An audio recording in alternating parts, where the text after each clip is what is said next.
I will say it's a bit of a shame that we as fans talking about matchups, we as the fans are robbed of a possible two elite one-on-one mano a mano battles. We're going to get one half of them, but we could have had two.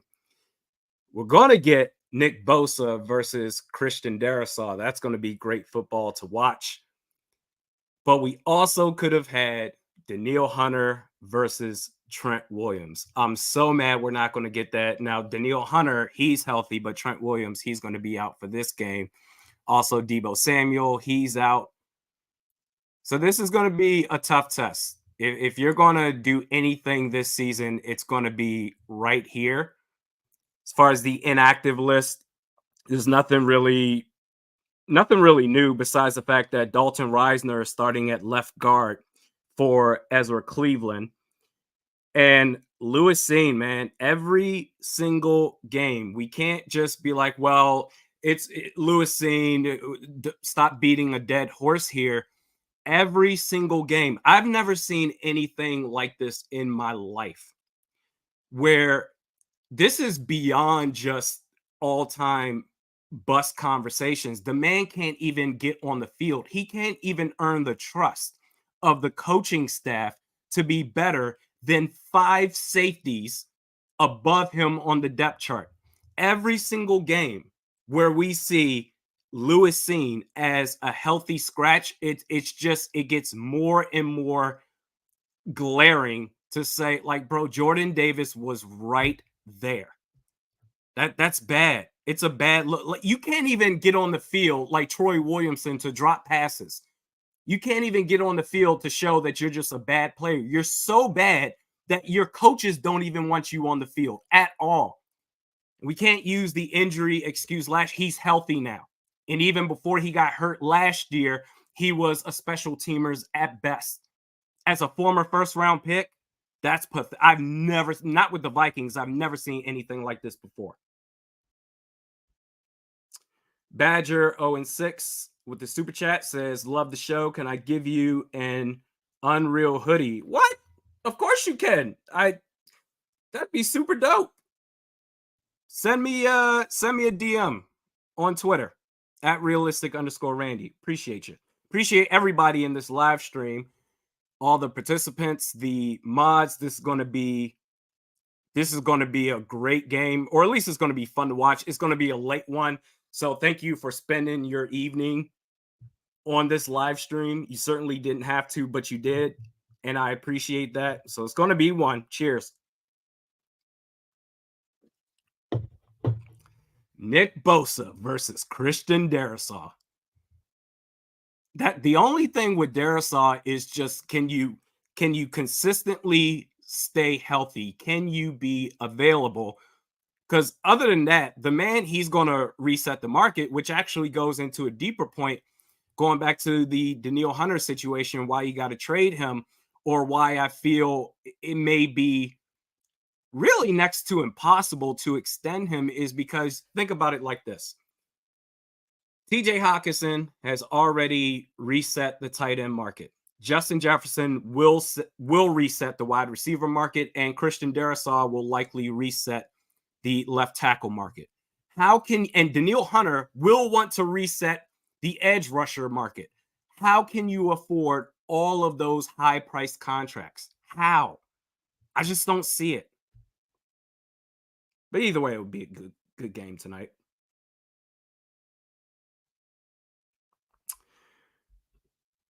Purple Haze Podcast says, and usually they screw up in different ways all the time. What is that in reference to? Mark Shores says, final score, Randy. Oh, boy. They still got Christian McCaffrey out there, Brandon Ayuk, George Kittle. That defense is elite. It's going to be a tough one, man.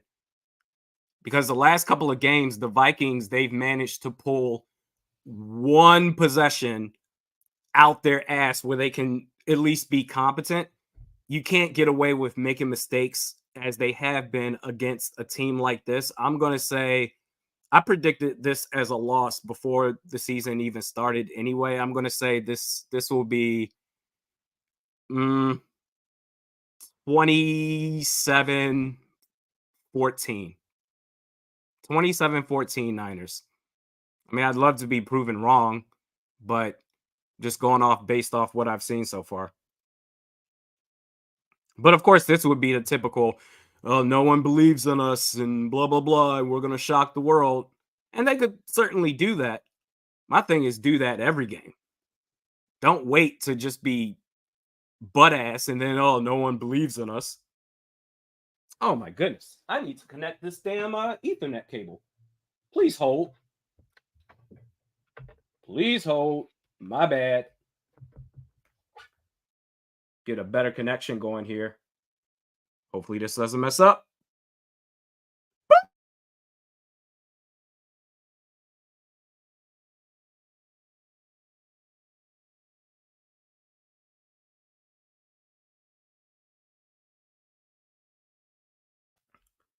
We back. All right, we good. Woo! Okay. Woo!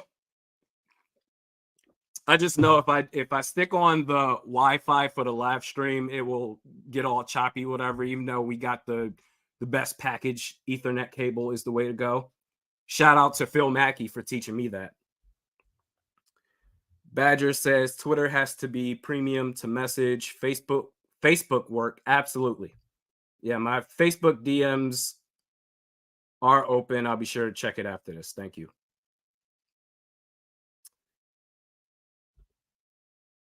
Matt says need to take deep shots to Addison to stretch out the Niners defense. Yeah, I would say so. That's your best option right now on offense. I was going to say in the passing game, but offense overall, the run game isn't great unless you're going to give Cam Akers a shot. But Jordan Addison, that's going to be your best weapon to go to. TJ Hawkinson has been a disappointment. KJ Osborne, he is who he is. If you're going to beat this Niners team, you got to really just you got to take advantage as far as the resources that you have. And Jordan Addison is numero uno. But I tell you what, man, Nick Bosa versus Christian Darrisaw, I think this is going to be one of those money-making games for him, where he goes to the negotiation table and say, you saw what I did to Nick Bosa? Shoot. The freaking Moss 84 score prediction, Randy. I think I said 27-14 a little bit earlier. 49ers, by the way. They're probably the best team. They might be the best team in the league. Forget the NFC. And I know we do this every year with Kansas City as far as their struggles and they usually find a way at the end to do just enough to win. But I would say the Niners are probably the best team in the entire National Football League. Tommy Gunn says Lisa Salters looks amazing. Yeah, she does. She works out like there's no tomorrow. You can see it in her arms. She looks great. Good for her. Shout out to Lisa Salters. Chilling. Jason says 49-3. Damn. All right. King in the North says 49ers reporter and YouTuber Grant Cohn was basically bored with this game, pretty much treating it as a preseason game for the Niners. I mean, I don't blame them.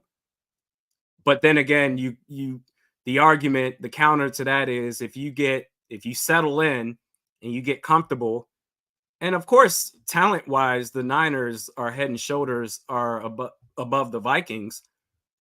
But you get complacent and think, oh, this is gonna be a preseason game, whatever. All of a sudden, you get smacked in the mouth and you can't recover from it. So I get what Grant Cohn is saying, but there's the phrase "any given Sunday," even though it's Monday Night Football. Any given Monday.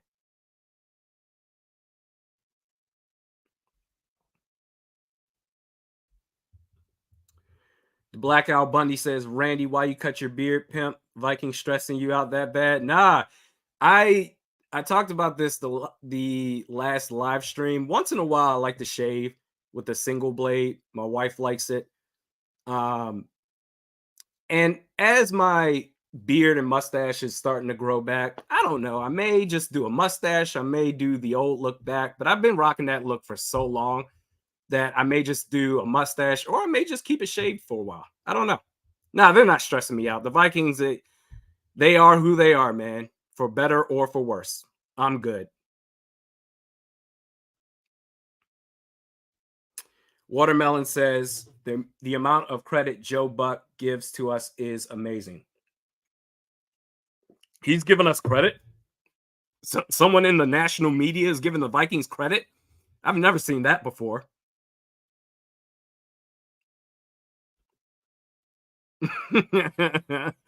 Professional choker says Randy looking like a Ninja Turtle without his beard. I know I look like Raphael, I would say, which is oddly enough my son's favorite Ninja Turtle. Um, Crown Jew says, can we move Addison to the slot and take advantage of Addison's route running and deep speed? I mean, that's up to Kevin O'Connell. That's up to him.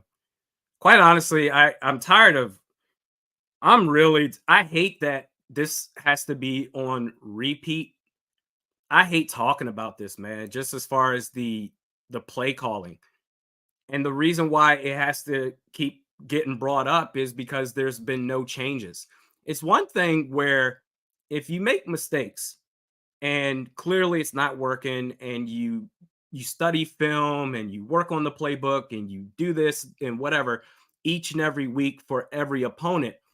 It's one thing to make mistakes and then say this isn't working, let's switch it up, but Kevin O'Connell isn't changing anything. It's been the same old song and dance since last season. It's just last year luck was on the Viking side. This year not so much.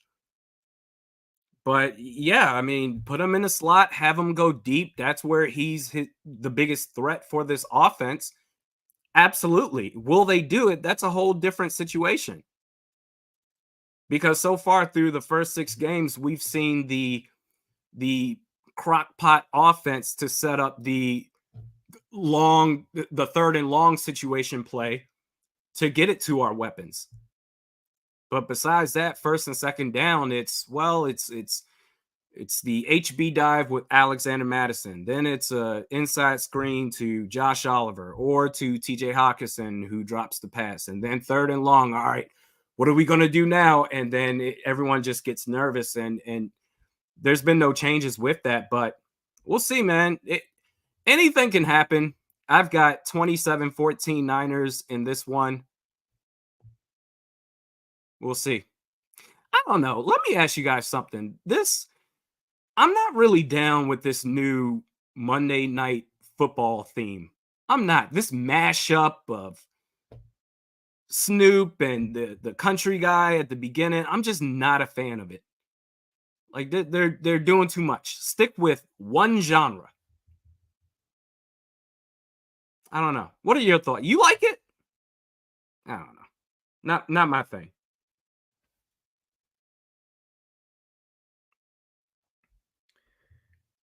Tenzine says you think Darisaw will hold his own versus Bosa? Absolutely. Hell yeah. 100%. In fact, I'm going to set the line at half a sack given up by Darisaw, and I'm going to take the under. I think Darisaw does his job tonight. I'm so looking forward to that. Now, on the other hand, you're going to have Daniil Hunter versus I don't know who the backup left tackle is for San Francisco. Daniil Hunter, this is going to be another game that boosts up his trade value. I think he's looking at least 2 sacks. So, heck yeah, man. You can get a first. People called me crazy when I talked during the offseason. Daniil Hunter, you can get a first round pick. No, that's impossible, man. This man's leading the league in sacks. at least coming into this week. And I think he's going to add 2 more tonight, at least. Let's go. If nothing else, like if you win, great. But even if you lose, I want to see these players shine, man. I want to see Christian Darrisaw earn his money. I want to see Dalton Reisner shine. Jordan Addison build on his rookie year while he's in it. I'm excited. Let's go, man. Skull. That stadium is so damn awesome. Wow.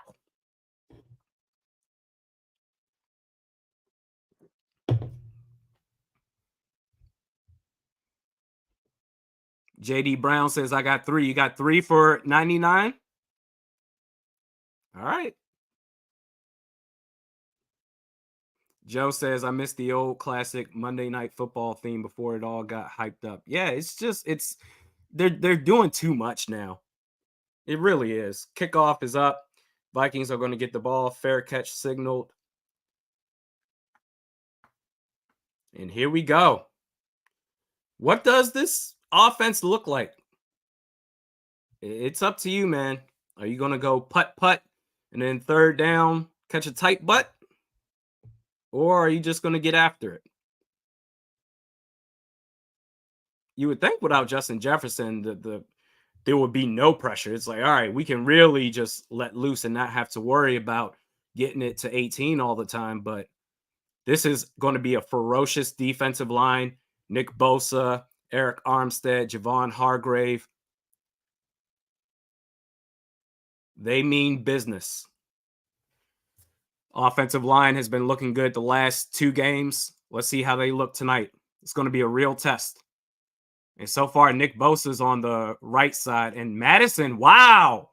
Wow, Madison, it looks like he gets about at least 20 right there. Nick Bosa lined up against Brian O'Neill right there. And look at that. Woo! Oliver with the nice blocking on the outside. Okay. Where's Bosa now? Still on the right or on the left side against Brian O'Neill. Don't be scared. Play action. Bosa's running free. Putt play. Josh Oliver. There's the tight end screen. So I feel like the success rate of that specific play, I don't know why the Vikings keep running it. I feel like we rarely see the tight end screen, the inside tight end screen, yield positive gains. They almost always get tackled at the line of scrimmage or behind for a loss. I don't know. I don't know what they love that play for whatever reason. So that's going to be no gain. Second down. Looking for the slant. And, oh, Addison got robbed. Yep. I mean, the thing is, so talking about turnovers, not giving the ball away. The thing is, Kirk was locked in on Addison that whole play. It wasn't there. Even before, and this isn't hindsight 2020, watching that play in real time, Addison couldn't break off the jam. He couldn't. But Kirk was locked onto him the entire time. That no matter what, he was throwing him that football. You got to go to your next read after that. That's not the only route in that play. He couldn't get off the jam. Ward was right there. And what do you know? Another opening possession results in a turnover. Whether that's a fumble or interception, whatever. But the quarterback was locked on the entire play. And Addison got beat on the jam. Should not have thrown it to him. Should have gone elsewhere. But that's on the quarterback. Can't say Jordan Addison, if he's getting jammed and he's a small guy, what, that's the only route that play? And if so, throw it away. It wasn't there.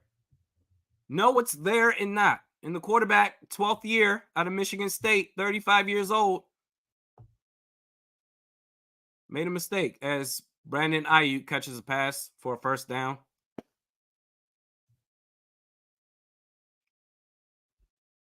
Rampage says Addison is soft. He's not soft. That was just a bad play. And the quarterback forced it for no reason.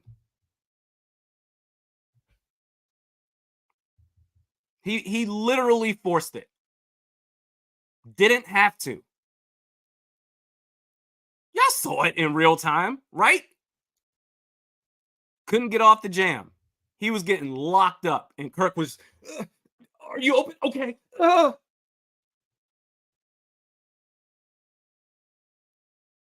And the Niners, they're just moving the ball up the field. They're short of the line to gain, but I mean, that's going to be what? Second down?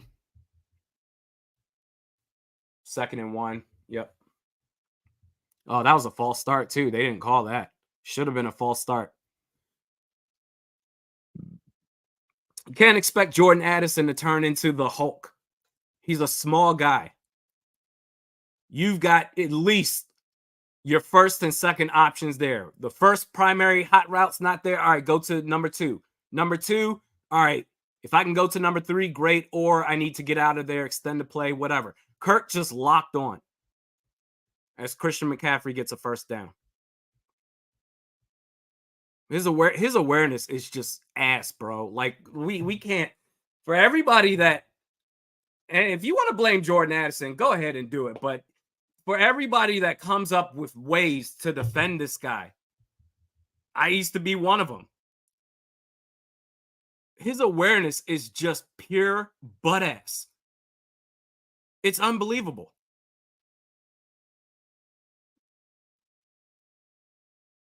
They hand the ball off to McCaffrey. He gets outside. Hicks misses the tackle.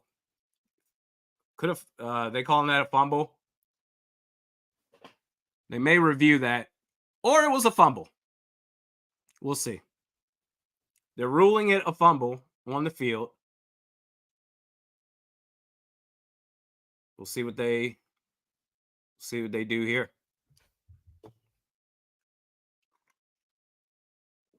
They're showing the replay. Who is that?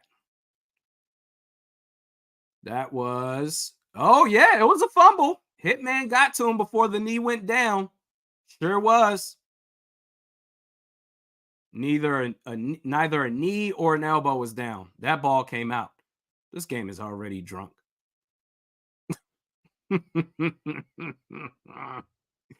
Cam Bynum and Harrison Smith. Nice play. Get the ball back. See what the offense does here. Got a mulligan. Basically, the offensive possession that happened before, just erase it out the memory bank. Men in Black. Pen. Pew! But that Kirk Cousins, man, I don't think he's ever going to get it. I don't.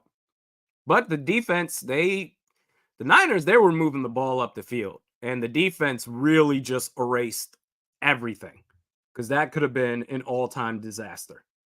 As Anthony says, never happened. Yep.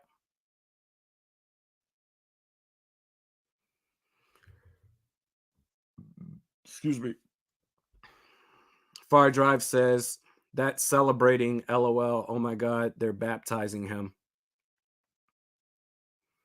Yeah, they really got lucky right there. But it was a good play. The defense is kind of, I would say, opportunistic. Almost bend but don't break.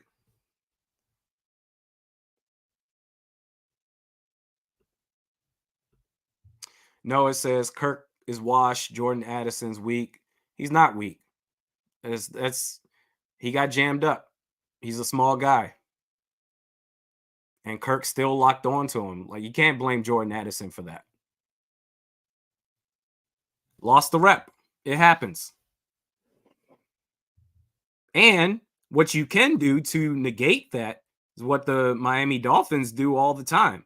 You see a bigger corner ready to jam up Jordan Addison, and knowing that Addison, there's a chance that he's not going to break out of it, you can do pre-snap motion. Get him moving as fast as possible so that when the snap comes, he has just enough space to run the route that he needs to run. But just standing there pre-snap, no motion at all, you've got a bigger corner right there. These are the things you have to see and notice if you're the quarterback. That's not on Addison.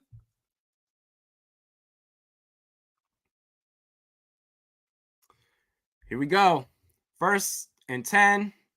The Vikings own 11, and that looks like, was that Javon Hargrave that just destroyed that? Yep. Madison gets tackled behind the line of scrimmage for a loss.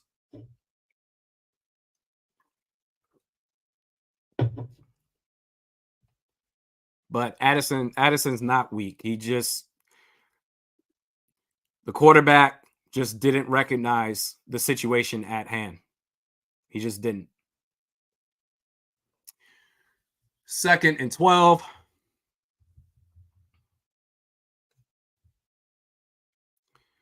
They're motioning Hawk. Is Bosa? Where is he at? Nope. Still on the left side. What the hell happened there? Ball must have got batted at the line of scrimmage. So now 3rd and long. I don't understand this offense. I just don't. Excuse me. They're showing it again. Oh, Darisaw did give up that hit. Not to Bosa, though. And it wasn't a sack. So my bet of under on half a sack given up still holds true. Nick Bosa is just committed to Brian O'Neill. Hopkinson catches it over the middle. He exists. 1st down. Wow. Those are the types of plays that's expected. Need to see more of that, but great play. Nice release. Soft zone over the middle. No one there. And it's a simple catch and run for 1st down. On 3rd and long, too. 1st and 10.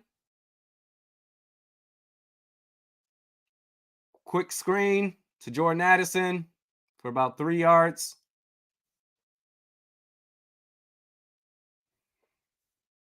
Yeah, we need to send this guy vertical. You want to throw screens, throw it to KJ Osborne or somebody. Now, see, Addison right now has space. He has space to work with. So this is the time to go nuts.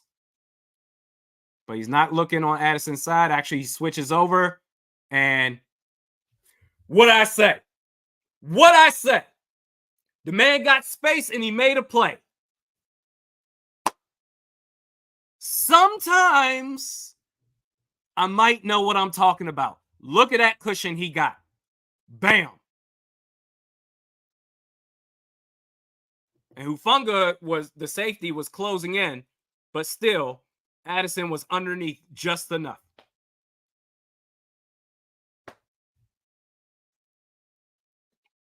This isn't hard. It's not hard. 1st and 10. Come on. 1 second. Got the ball off just in time. Hands the ball off. Madison gets about 5 yards. Okay.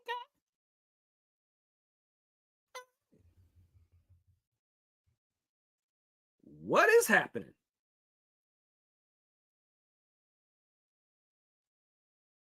Wow. 2nd and 5. I do like the Vikings hats, though. Why is Nick Bosa on the sideline? What is happening over there? Excuse me. 2nd and 5. Oh, that's going to be, I think, neutral zone infraction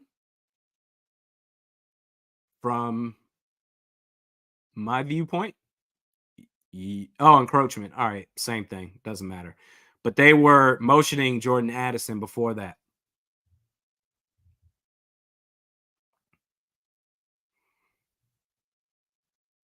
Where's this offense been like all season? And I know it's early, you still got to put points on the board and everything, but this is a nice drive so far. It's different. First and 10. They might get Darrisaw on a hold there, but maybe not. But either way, deep pass to TJ Hawkinson, who's really feeling himself, which is good. You want him to have that confidence. Having the case of the drops this season, get him going early. And 2 big plays by him in this drive alone. And look at that. Just an inside post, soft zone.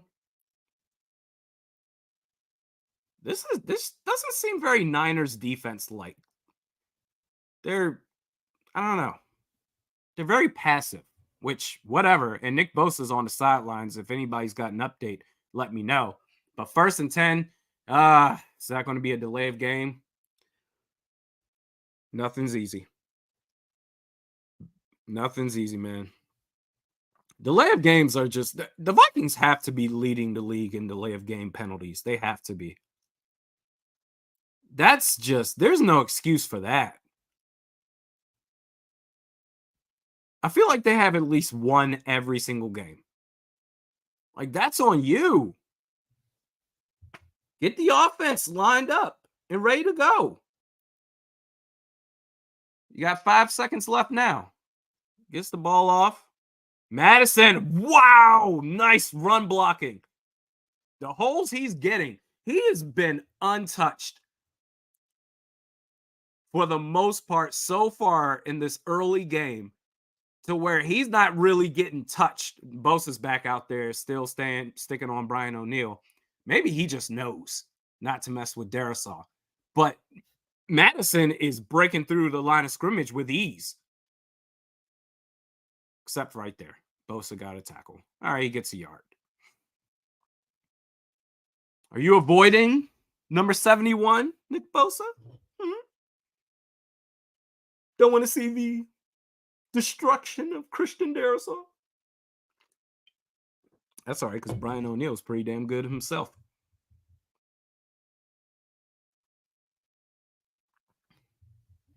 I'm keeping tabs.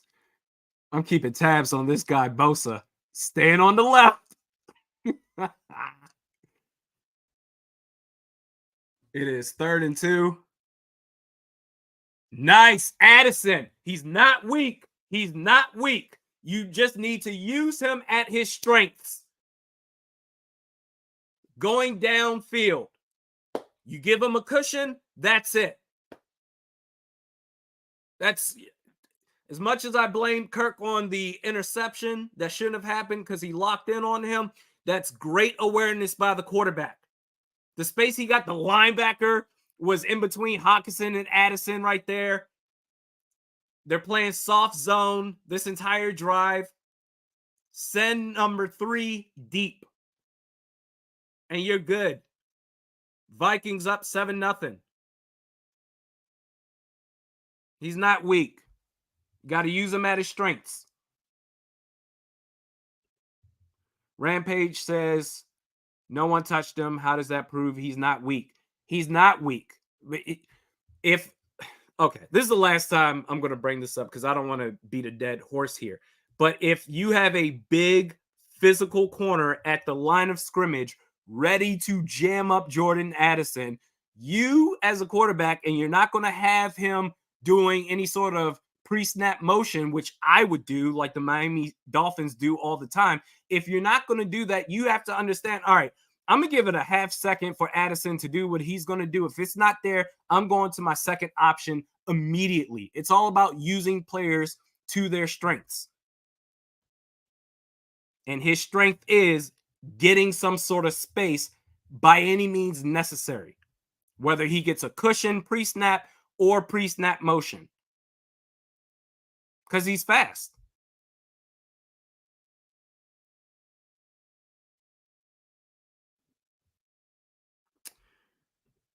Mark says he's not the kind of receiver to outmuscle a big DB, not making sense. And yeah, that's part of awareness of your players, putting them in the best possible spots to be successful. And that drive right there was the complete opposite of what we saw in the first drive.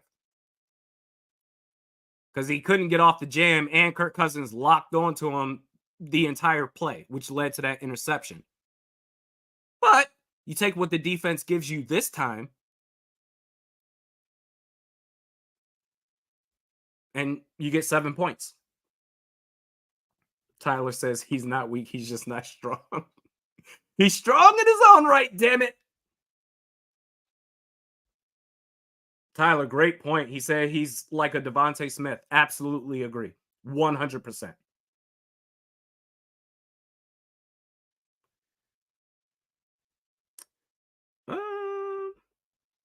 Justin says, mind you, this is his first year, and he's got a big opportunity with Justin Jefferson being out to be the main guy, to be the hot route. I mean, you get this kind of play from Jordan Addison and TJ Hawkinson. Hawkinson, that's a different thing. Just don't drop the ball. But you get that drive was all Hawk and Addison and Kirk Cousins. Wow. That was nice. That was fun to watch. That was Jekyll Hyde switch from the quarterback, from the first to the second possession. That was dope. Kickoff is up. Let's see what this defense does now, because this will be the second possession for the Niners, which it's funny. I forgot about that fumble by Christian McCaffrey.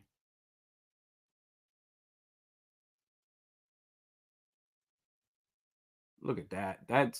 They played soft zone the entire way. The entire way. And it almost looked like the same cover 3, if I had to guess. It's like if you're in Madden and you're just getting dusted and you just pick the one defensive play with all the bubbles on it and be like, all right, this is cool. This ought to get me a stop. I don't know what I'm doing. That looked like the Niners right there. They hand the ball off to McCaffrey. He gets about 3 yards.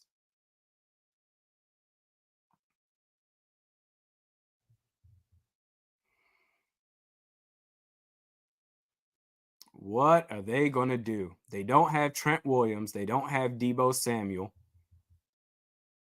I don't even know who their backup left tackle is. But Danielle Hunter got him getting 2 sacks this game. Where is he at? He's lined up on the right tackle. DJ Wonnum at left. Oh, they they showed run, but Brock Purdy, his body language was really good. Just did a quick skip, boom, pass over the middle, slant to Brandon Ayuk. The art of deception.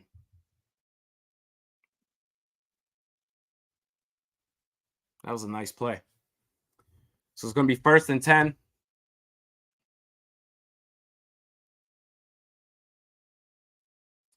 And they hand it off to McCaffrey. And he gets about 5 or 6 right there. I would say about 6 yards. Excuse me. See how the Niners respond. Because that Vikings drive, that was just way too easy. If you're the Niners, they moved that ball with ease. Jordan Hicks with the captain patch on his jersey. Love to see it.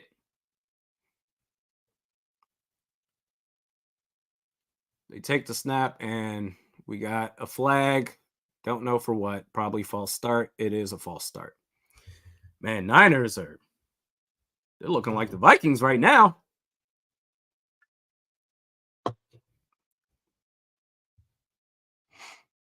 Wow. Painful fart. says, I drafted Puka and Addison in my dynasty and sitting pretty. Addison ain't weak. Him and his coach are still young. Respect. Yeah, Puka Nacua, man. If you picked him up, you're sitting hot. Hot damn. And Addison with Jefferson out, that's a nice 1-2 punch. All things considered. Throws the ball deep over the middle, and that's going to be Jennings. And I don't know what happened there, but that's a big pickup for San Francisco. Real big. Let's take a look at that again. Zone. Yep. Right in between Hicks and Hitman. That's all it took.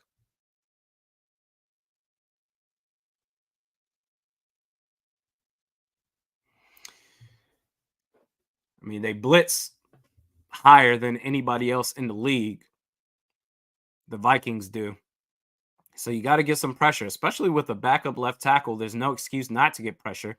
He sails that high. That was intended for George Kittle, but that had no chance of getting caught. So now it's 2nd and 10.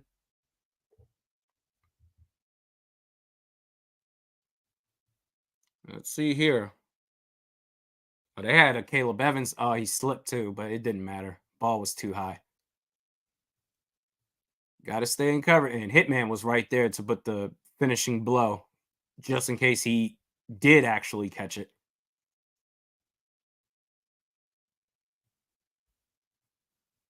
2nd and 10.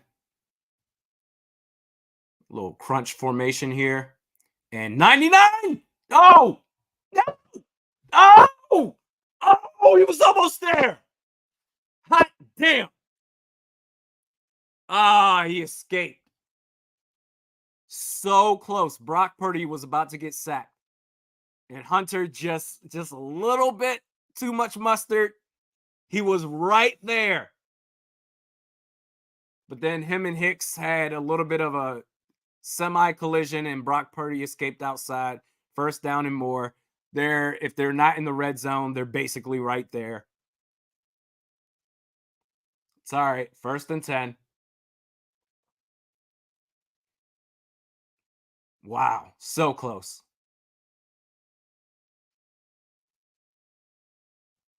Throws out to Brandon Ayuk quick. Gets about 3 yards. Wow. I can't get over that play. Excuse me. And wow, this 1st quarter has gone by pretty quickly. We've got about 35 seconds left before the start of the 2nd.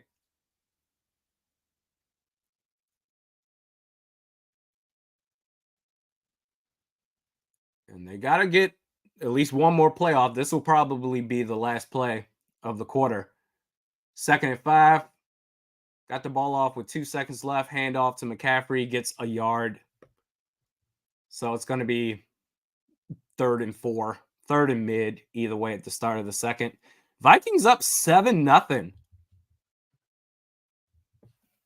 It's really the tale of 2 drives for Minnesota. I mean, to be fair, the Niners, their 1st drive, they were moving the ball as well, but they turned the ball over.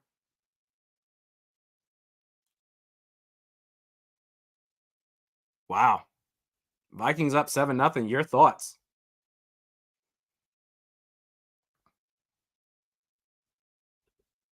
Jake says so far they're containing the run, and that's huge. Absolutely. Let's look up the stats just to really get an idea of the impact.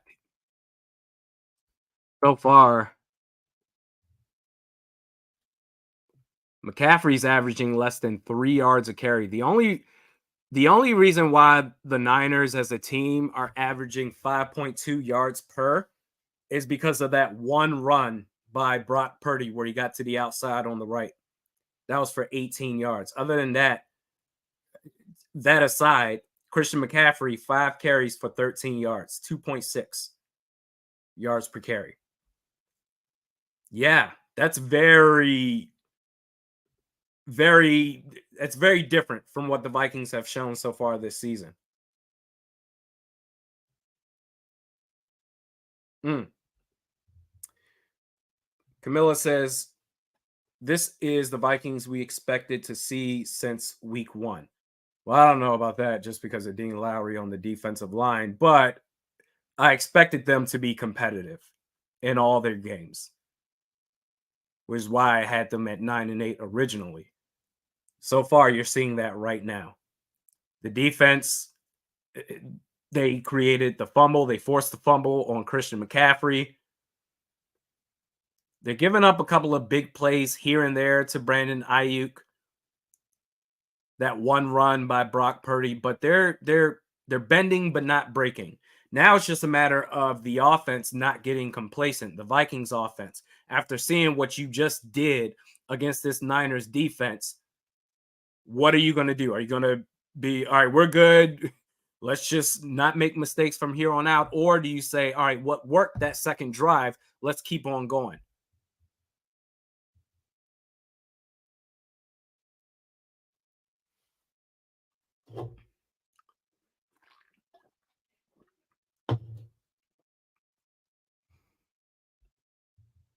Kareem says we almost had Purdy. Yeah. As far as getting after him on that sack, or as far as what that video I did earlier where Kevin Seifert reported that the Vikings wanted him. I don't think it would have made a difference. Even if we got Purdy, just system league. Can Kevin O'Connell develop a quarterback? We're going to find out by next year for sure. Oh, ball was up. Got popped. Caleb Evans, nice hit. Nice hit. Incomplete.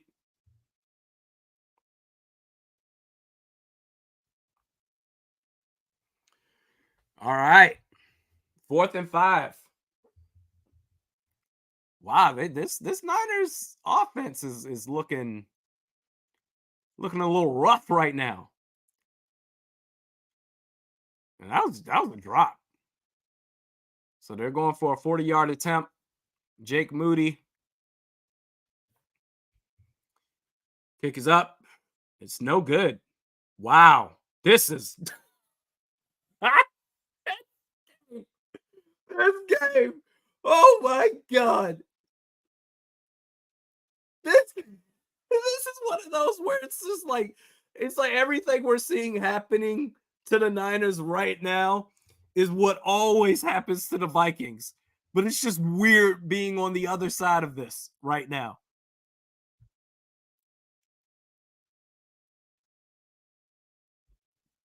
Nala Bishop says Lewis Cine ain't even in uniform. Yeah, he's a healthy scratch. Mr. Wusa says we got to get a touchdown now. Yeah, I would say so. Even not to settle here, but even just 3 points. You got to get points in general, I would say. A touchdown, that would just be monumental. Because the Niners offense, they just look rusty as hell. And I think what you're seeing is because Christian McCaffrey is being held in check so much, to the likes that we rarely ever see, that they're putting the ball in the hands of Brock Purdy. If you're going to beat the Vikings, apparently Brock Purdy is going to have to do it all by himself. And if that is the case, then Vikings got a chance. Because what McCaffrey is on, last time I checked, he's on a 15 or 16 game streak of scoring a touchdown. And so far, he just looks abysmal. Their offensive line is not protecting. Meanwhile, the Vikings offensive line, the run blocking has been outstanding. We talked about Christian McCaffrey averaging less than 3 yards per carry. Alexander Madison is averaging 7 whole ass yards per attempt. What? Tiny Viking Bro says, what's wrong with Cine? He's a bust. That's what's wrong with him. He's an all-time bust. Eric says, this just in, Danielle Hunter has been traded to San Francisco. Switch. They got his jersey already in the locker room for halftime. Hey, you got to trade him, man. You got to trade him. Get that first-round pick. Stack up for next year. I can't believe they missed that. Indoors, a 40-yarder indoors. They hand the ball off to Cam Akers. He gets a yard. Like, normally, kickers just do great against the Vikings. And you're indoors. The only element you have to deal with is the wind of the cheers from the fans. That's it. Which should be nothing for you. Painful Fart says we haven't seen him since drafting him. You'll be here all night, huh? That was nice. TJ Hawkinson gets a first down and more. Yeah, Lewis Cine, every game that goes by and he doesn't play, it's But on the task at hand, Hawkinson's been looking good today. I think getting him involved early is very important. I think the longer you go with the way he's been this season, before throwing him the ball, the longer you go before throwing him the ball, it makes it that much more pressurized to say, oh, snap, hopefully I can catch this. Instead, got him involved early. And they're showing the kicker, Jake Moody, practicing, and apparently he slipped and fell at practice somehow. But then again, it's turf. Justin Jefferson got injured on turf. Non-contact. Hawkinson again. Okay. Hot damn. When you have an offense that consists of weapons like Justin Jefferson, Jordan Addison, and TJ Hawkinson, and Jefferson is out, you say that sucks, but you still have, on paper, a really good wide receiver in his rookie year, albeit, and the highest paid tight end in the league. So that pass, that quick pass out to Hawkinson, went for maybe a yard. Yeah, Iowa, they produce tight ends out the wazoo. Man. Iowa has to be tight end U, right? I would think. I say this as someone that's not very educated on college football, but I know that tight ends always come from that school. They don't have a really good offense. They just throw passes to the tight ends for yards after the catch. As Cam Akers gets off about how many 10-plus yard runs has this offense had? This is the thing that we've been talking about this entire season. Can the run game help out the passing game? And that run right there by Cam Akers, the run blocking wasn't even all that necessarily great. Cam Akers was breaking tackles, but off of Nick Bosa and Fred Warner, and got about 12 yards there. This is fun to watch. As Cam Akers gets another 4 yards. This is so fun to watch. Oh my God.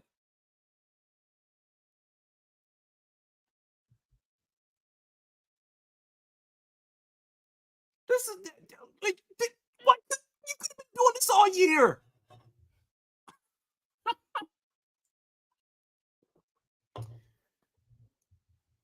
Kirk is locked in. Pitch outright. I hate pitches, but you got positive yardage out of it.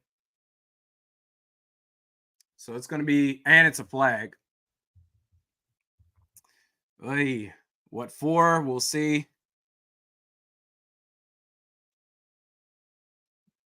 So that's going to be a holding on the offense. Josh Oliver. So that's going to back him up. Oh, that's on Nick Bosa too. Let's see. I mean, he got him under the shoulder. Yeah, technically. I mean, yeah, he did. He got him. That's a hold.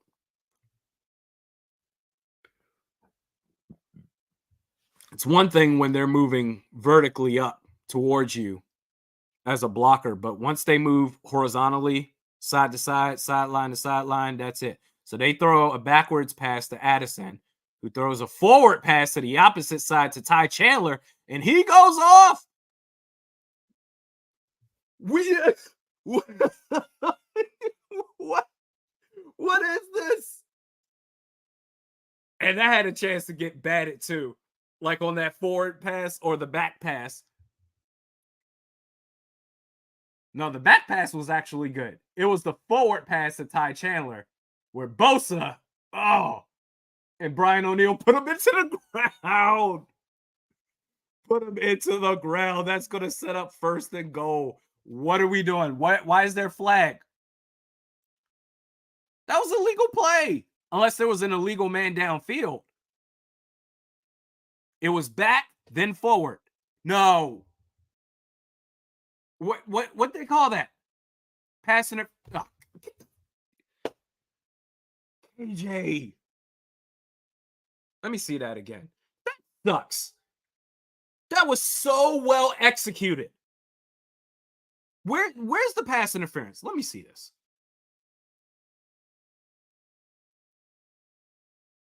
That was so really? That was so ticky-tacky, dude. I don't agree with that at all. He stood in front of him. They were both jockeying for position. The ball was already out. I don't agree with that. Dude, officiating has been awful. I don't agree with that call at all. That was a great play. Just these refs are just butt ass, man. These refs suck this year. It is awful. And Kirk throws a beam with 2nd and 24 to KJ Osborne.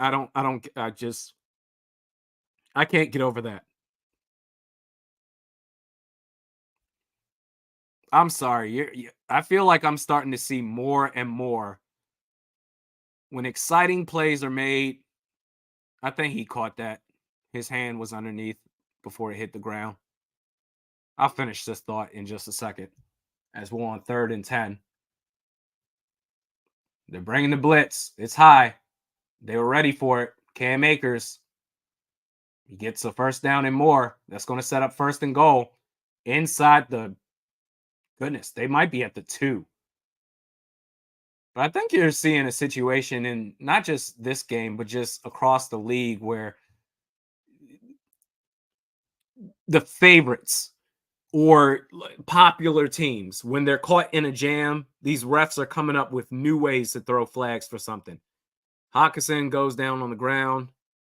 He's favoring his left shin bone. So not sure what's happening there. That was such a nice trick play. It's a shame it doesn't count. But either way, the Vikings, it's going to be 1st and goal at the 2. Hawk's been having a great game too. Vikings are in control. Just in control of this game. And it's nice to see that they didn't allow that BS penalty for offensive pass interference, which wasn't the case at all. They didn't allow that flag that shouldn't have been called to affect them the rest of that drive. Now it's 1st and goal. They're good.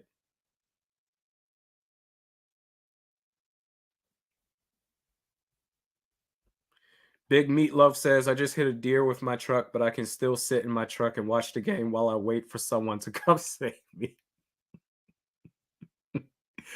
Oh, the comments you guys come up with are fantastic. That's amazing.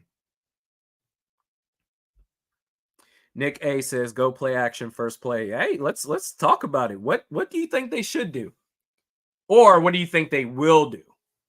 Is the question.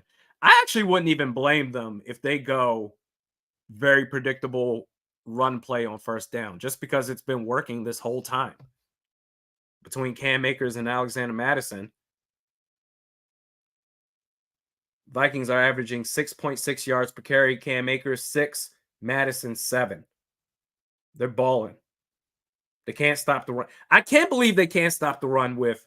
Is Eric Armstead playing? Like, is he hurt? Because you got Nick Bosa, you got Javon Hargrave. I don't see Armstead's name. Maybe he's hurt. I don't know. But they got a pretty stout defensive line. Inefficient says they slept on our run game. Well, it's like that comment before the game started. Someone mentioned a YouTuber that said, hey, a Niners YouTuber that said this game against the Vikings is basically a preseason game, yawn. And I said, I get it, but you can't do that. I learned that a long time ago, 2017, Vikings versus Carolina. I thought the Vikings would stomp all over the Panthers. That was when Matt Khalil was there. And any given Sunday, I thought against that Mike Zimmer defense, there's no way we're going to keep Cam Newton in check.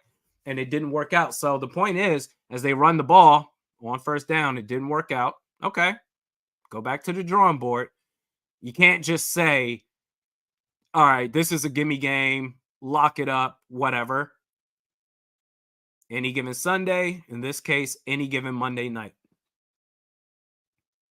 Yeah, he just got met. I don't even know where I think Ed Ingram, he slipped right there, lost his footing, let his man free. So it's going to be 2nd and goal. Got the heavy blockers, play action, nice protection. Oh my God, Addison was right there, a little too much.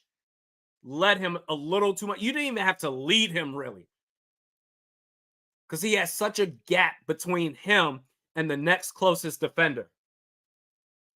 Oh, you see that again.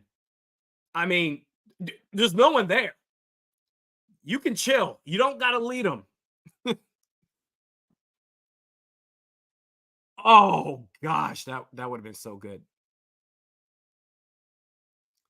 Here we go. Hawk's not there, throws it over the middle, and that was dangerous. That was very dangerous. It looked like he was trying to go to Madison, too tall. Brandon Powell's right there.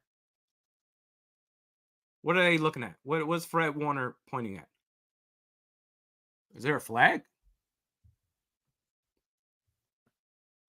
4th and goal. What do you do here?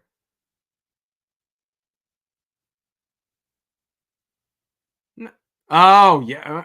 You could argue that should have been pass interference. He got hit in the back. Oh, actually, no, because Fred Warner got the tip on that anyway, so it doesn't matter. But Jordan Addison was right there. That's on the quarterback. He was so wide open. There were 2 defenders that were, I mean, my gosh, an average of 5 yards away from him, where Addison was basically dead center. You didn't have to lead him or anything. Just boom. Could have took your time right there. But that's all right. You got 3 points out of it. You're up 10-0.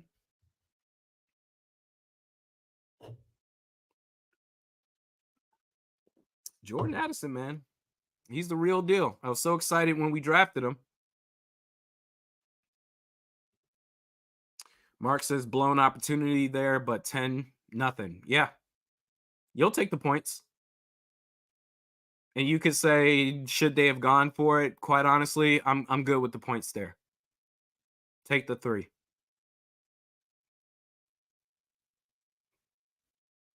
The Hitman Time says, I am ready to be hurt again. Me too. Because this is going too well.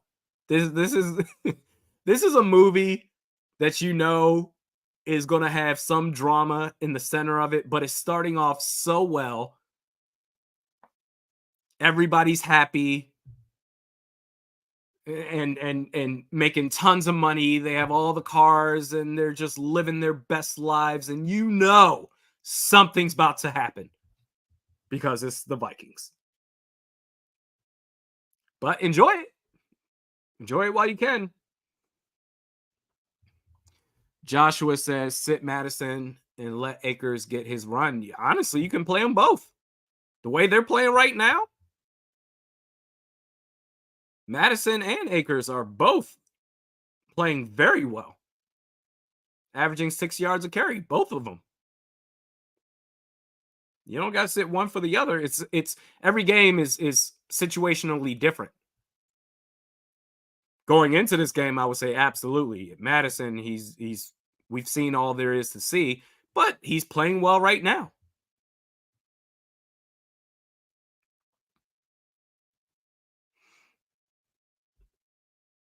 Mattaholic says the Vikings not in a close game, and we are up. We up right now by 2 scores.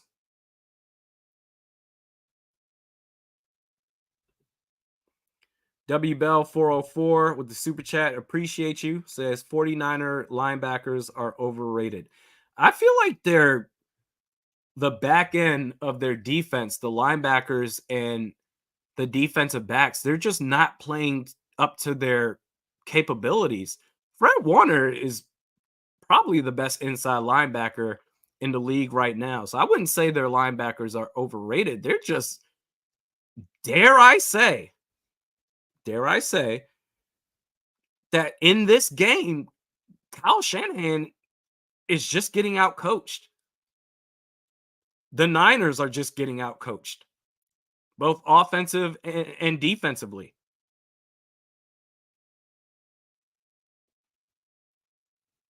Because any other game, this defense is brutal.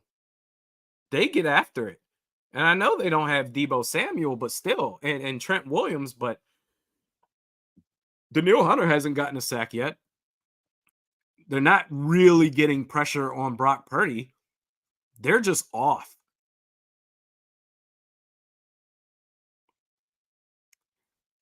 Quick out to George Kittle. Breaks a little hand tackle attempt by Caleb Evans. Gets about 6 or 7.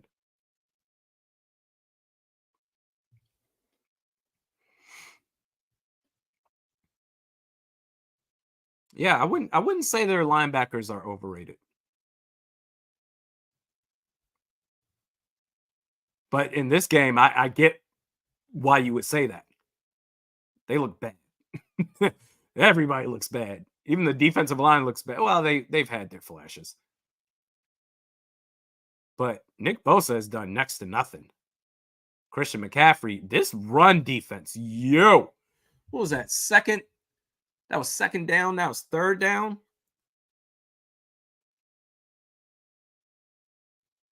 This run defense, where did this run defense come from?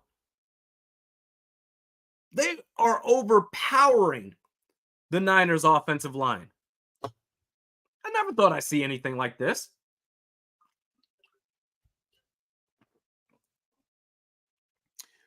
Third and 2. Big down. You get a stop here.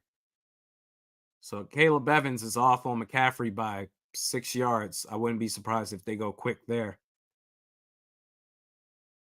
And that's, I don't know what that was. Oh, that wasn't a Caleb Evans. So that's going to be, what are they calling? Delay of game. Oh, okay. All right. So 3rd and 2 turns to 3rd and 7. Oh, okay. Okay, so you saw Patrick Jones rush up the line of scrimmage, and I'm thinking, what are you doing? You're jumping off sides. But the play clock is right in front of him, so he sees it. So that was smart by him. Throws it deep over the middle. Brandon Ayuk. My God. Wow. New set of downs for San Francisco. See that again. So Caleb Evans was up tight. That was wow, that was man coverage too by him. You can tell, and he got left. That was just not a good job.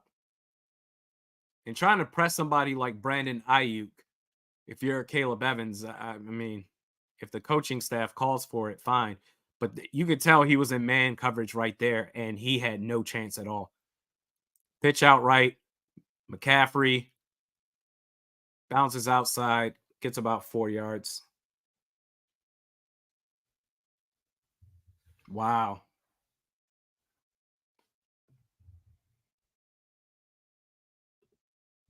Zay says that was a high IQ play. The play to Brandon Ayuk. I mean, yeah, left them off the release immediately off the snap.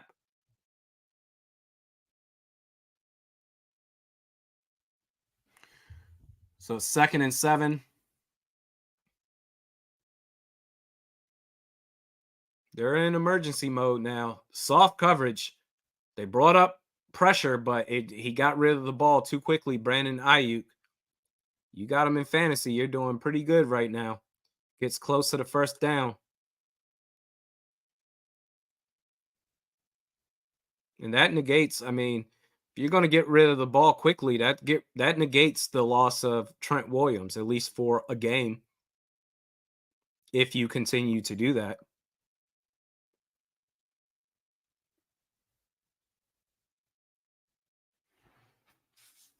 Third and 1.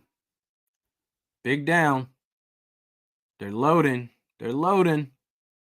McCaffrey goes left, cuts right, gets a first down.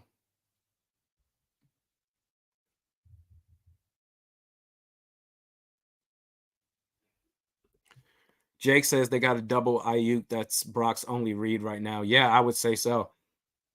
Him and Jennings, and occasionally George Kittle, but I would agree.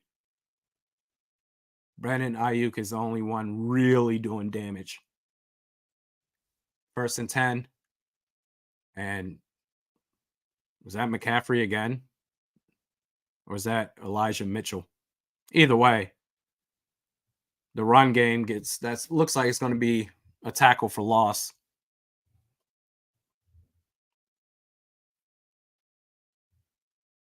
Their run game is doing nothing. I never thought I'd see the day this year where the Vikings run defense would be able to shut down an opponent. And of all opponents, the best running back in the game right now, that's crazy. 3-man rush. And Purdy gets it off to Jennings. That's the other guy you got to worry about. Gets short of the first down. About a half yard shy. We're approaching the 2-minute warning. Niners get the ball to start the second half, too. I feel like they haven't blitzed much in this game, the Vikings. But either way, they run it down to 2 minutes.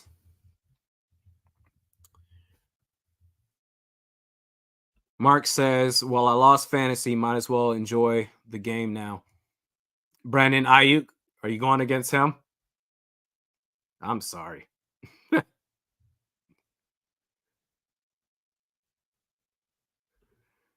Rich R says, I don't know, might want to start playing more coverage. Do something. Brandon Ayuk and Jennings, they're killing us right now. And that's it.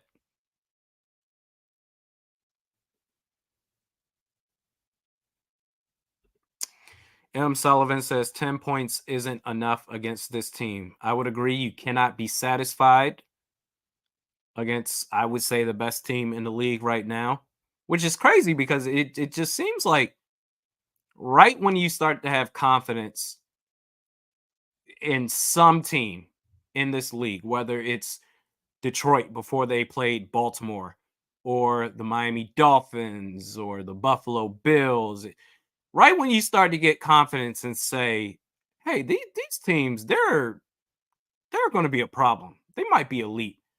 They just lay a stinker.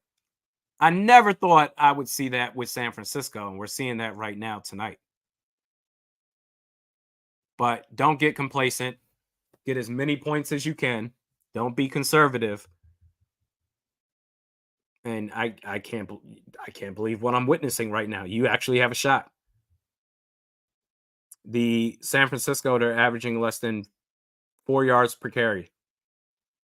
And it's only because of that 117-yard rush that Brock Purdy had the drive before last. That's it. Other than that, it's Elijah Mitchell, -1 yard. Christian McCaffrey, 2.6 yards per carry. The story has been the run defense. The pass defense has not been great. Brock Purdy has only missed 2 passes. He has 2 incompletions on the game. 10 for 12, 110 yards. No sacks. I don't even think he's been hit yet.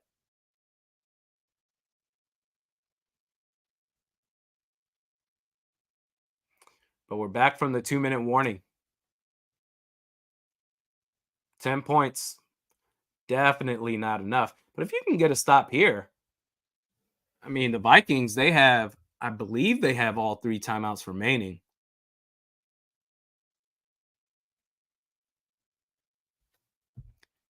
Why were there only 8 players? Why am I just noticing this? Why was there only 8 players on the field the last play? What is happening? 3rd and 1. Okay. You were missing 3 players. San Francisco calls a timeout. You literally just had the 2-minute warning. Why do you need a timeout? That was a free timeout.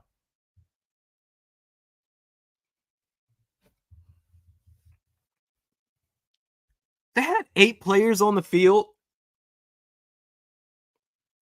Normally it's you might be missing 1 or you might be over 1. You'll have 10 or 12. But 8? I don't know. T Lane says the refs wanted them to run that play. That's why they let it run 5 seconds longer than the 2-minute warning. That must be it. 3rd and 1. Are they going to go tush push? Nope. Hand it off to McCaffrey. That's probably his best run of the game so far. He gets about 6 yards right there. Breeze is past the line of scrimmage.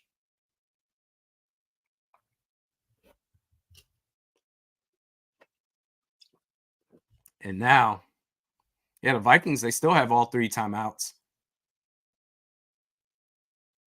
Although, at this point, the Niners, they're taking their time. This might be it.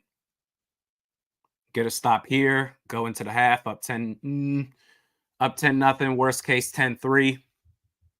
You'll take that.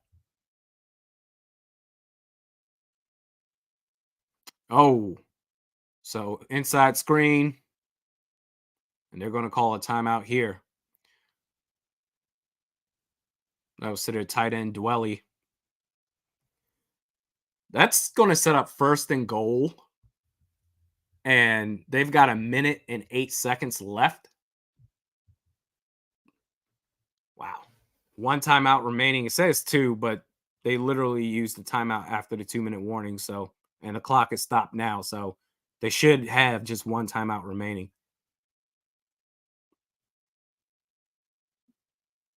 Yeah, they just can't get to Brock Purdy for some reason. But I feel like they're not blitzing as much as they usually do.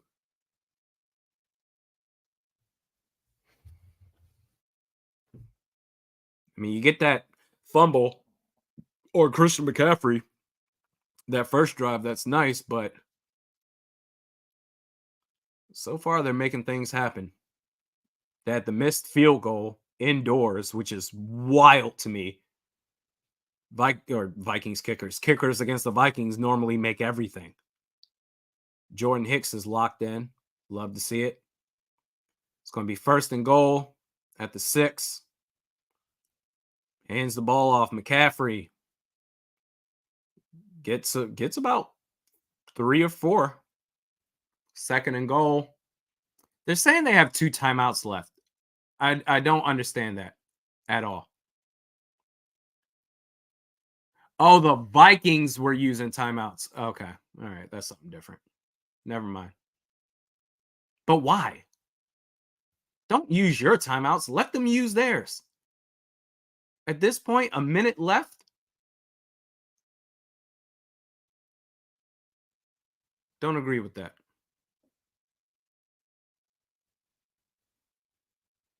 Either way, so the Vikings have a timeout left. The Niners have two. I don't get the logic behind that. You're already in too deep. Let them waste their time. Let them face all the pressure. Because now you just gave them another timeout to get their thoughts together. Let them get the pressure. Don't call timeouts. McCaffrey gets a touchdown. I I don't want to. I'm not going to sit here and say that using timeouts did that. I just think you really assisted them if you're Kevin O'Connell calling timeouts for two timeouts so deep into the second quarter. It's basically halftime to where you allowed them to catch their breath and say, all right, let's reset. I don't know.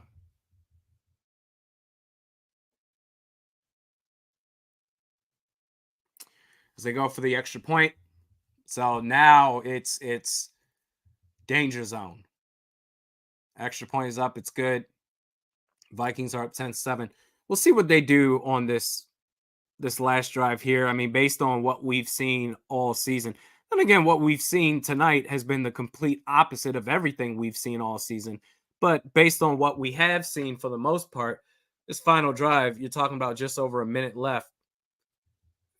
Something tells me that KOC may call an aggressive couple of plays here, but Kirk Cousins does tend to just be like, oh, let's get to the locker room. Blood Eagle Smeagol says, yes, Kirk, let it fly. Yeah, tell him that.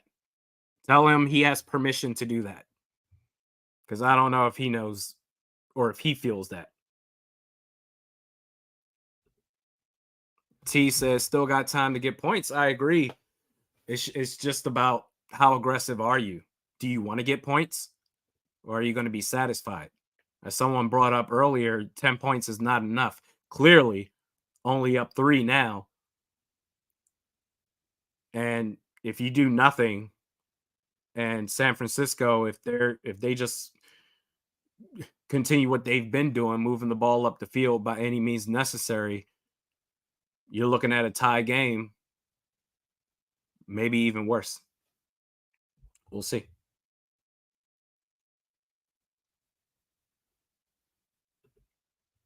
AJG says that play was going to happen even if they didn't catch their breath.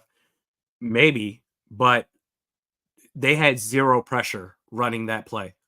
It's a big difference when you have no pressure at all. You can start from scratch. This is the play versus the clock is running. Oh, snap. We better not F this up. There's a mental game that goes into sports, not just the physical aspect. So, sure, we can say that play was going to happen, but you allowed them to reset. Any advantage you give to the other team is bad for you.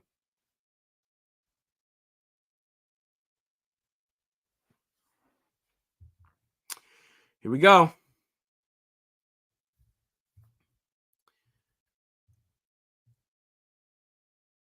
We are back.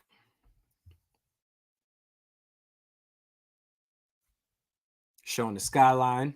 Love to see it. The purple lighting. I got to get back out there, man. US Bank Stadium. Eric Durant next door. Tailgating. It's all a good time. Kickoff is up. Take the touchback. You got a minute and 1 second left in this half.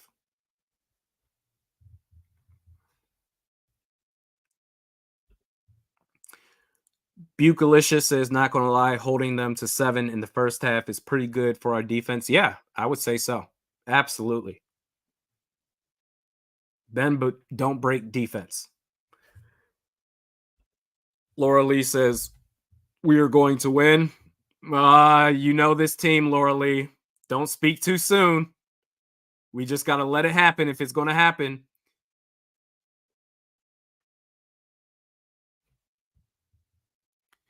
And see, you got a minute and 1 second left. And what do? You throw a quick out to KJ Osborne. So that's what I'm saying. If you're gonna call these timeouts, they get a first down here. Barely. If you're gonna call these timeouts, then on the other side, on offense, you better make sure you're aggressive. Okay, Eric Armstead is out there playing. It makes no sense to call those 2 timeouts on the Niners drive, only for you to have 1 timeout on offense and just kind of skip to your loo down the field for 11 yards on 2 plays. That's what I'm saying. If that's the case, you might as well have let San Francisco burn their own timeouts. But it doesn't matter. Whatever.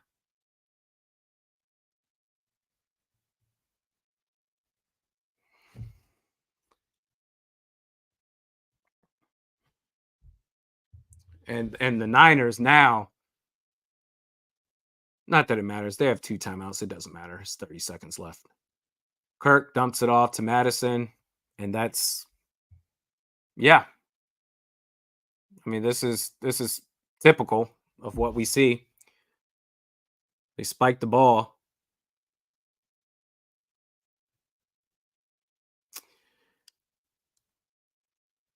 See what they do. 16 seconds left, 3rd and 6. San Francisco has 2 timeouts, even though it's 16 seconds left.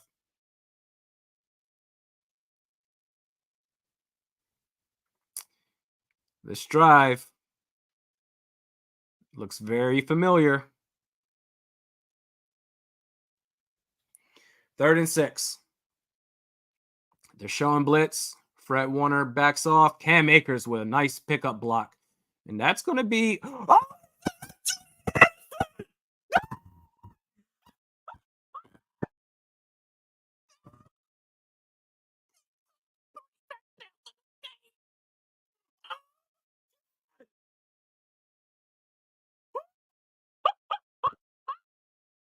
Oh! What? 60 yards? You kidding me? Oh, that looked like it was going to get picked off, too. Look at that. He got... Oh! The irony in that. We're in that first drive, he got ripped off for that interception. And then right there, he ripped. Did he really just miss that kick? All right, man. All right. Thanks, Greg. Thanks, Greg. You know, I'm not, Greg, you're not going to ruin my day, bro, with that missed extra point. He ripped that ball away for 60 yards.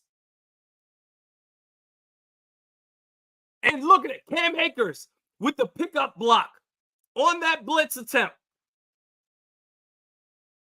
I mean, everybody else saying Jordan Addison is weak. He made up for it right there. He should have 3 touchdowns today. He should have 3. If not for that miss earlier by Kirk Cousins where he was wide open. Are you kidding me? Up 16-3. Wow. That's exciting. That's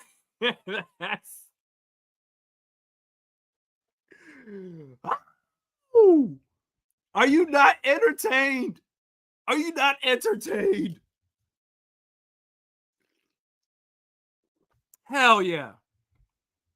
Oh, that's so exciting.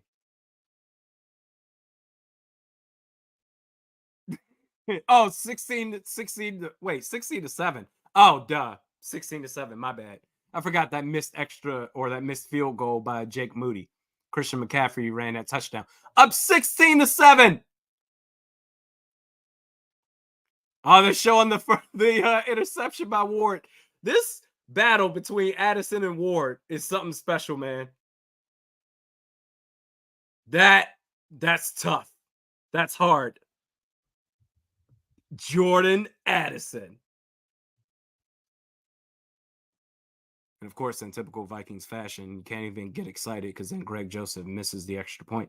That was his first miss of the year. Painful Fart says Addison is young, not weak. Say it to those in the back. Absolutely. 100%. Yes. Player of the game. I got this man in fantasy too. And I was hesitant on playing him. Just because I'm like, oh, the Niners defense, I don't know. But Deebo Samuel got hurt. I was like, all right, I'll play Addison. And this dude is, yo, what?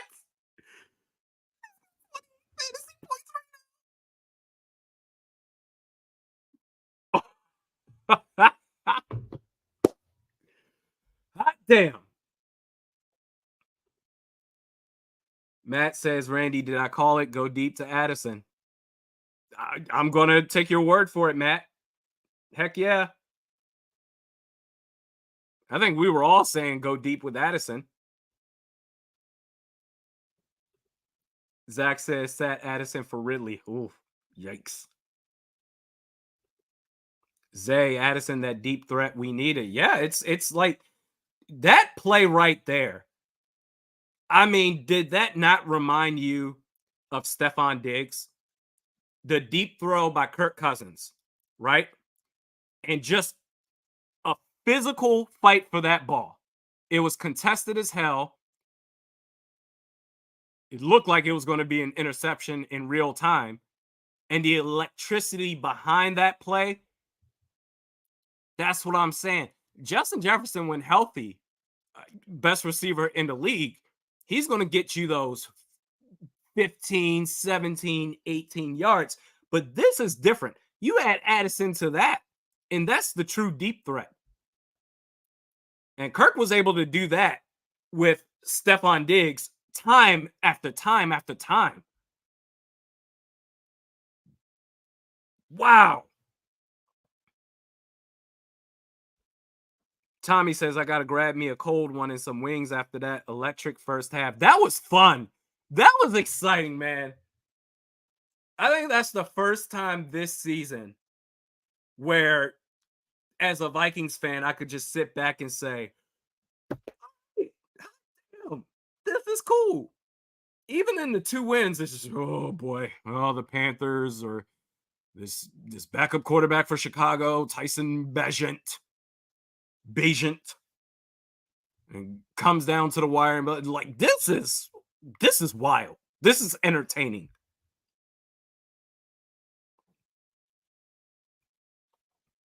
Wow. And they can't guard him. He should have 3 touchdowns right now. Number 3. Whoo. Whew. Press says, I'm like taking this all in right now because I don't know how to feel. Press says, I'm still waiting on the second half. You know how we do. I'm praying that we don't screw this game up like we always do. True. You're always waiting for the other shoe to drop. I get it. And that was a 50-50 ball. I was just saying, oh boy, there's the interception. What? He ripped it? Whose talk says got to make the extra point. Yeah, I know. That's a true buzzkill right there. Typical Vikings fashion. You can never fully embrace the happiness. There's something that has to bring you back down, just even a little bit back. Worst case, brings you a little bit back down to reality. Up 16-7. Niners, they get the ball back to start the third quarter.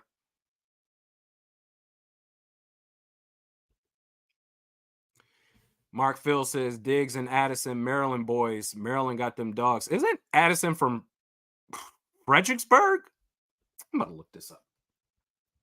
Or Addison. Or Frederick, Maryland? Fredericksburg, that's Virginia. Frederick, Maryland. Yep. Sure is. Fredericksburg. The hell is wrong with me? Frederick, Maryland. Love it. Minnesota Vikes says this is the offense we know they can be all because of the running game, and that's an unsung hero too. Really, quite honestly, everything about this offense is clicking right now. Everything. The offensive line, the quarterback, outside of the forced throw to Jordan Addison and that missed throw to Addison in the end zone, where he should have had three. But that aside, for the most part, he's playing well. The offensive line, the quarterback, TJ Hawkinson's playing well. The run game, everything's going well without Justin Jefferson. This is fun. We deserve this. Good Lord, we deserve this. Whew. Michael O says, Randy, when are we going to see another Manion skit? I don't know. Maybe after the season. Another one will be on the way. I can't help myself.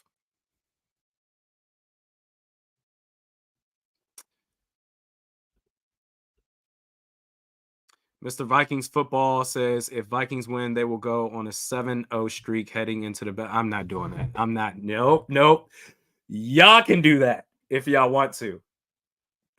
I've learned, I've been jaded too many times when you set expectations and say all they have to do is this, the dumbest stuff just starts happening.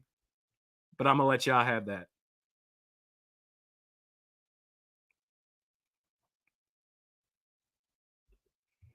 Tay Grant says, stay physical, stay focused. Absolutely. Don't celebrate just yet and pop the champagne. You still have 2 quarters to go. Right now, goodness, Vegas is probably making a hell of a lot of money right now.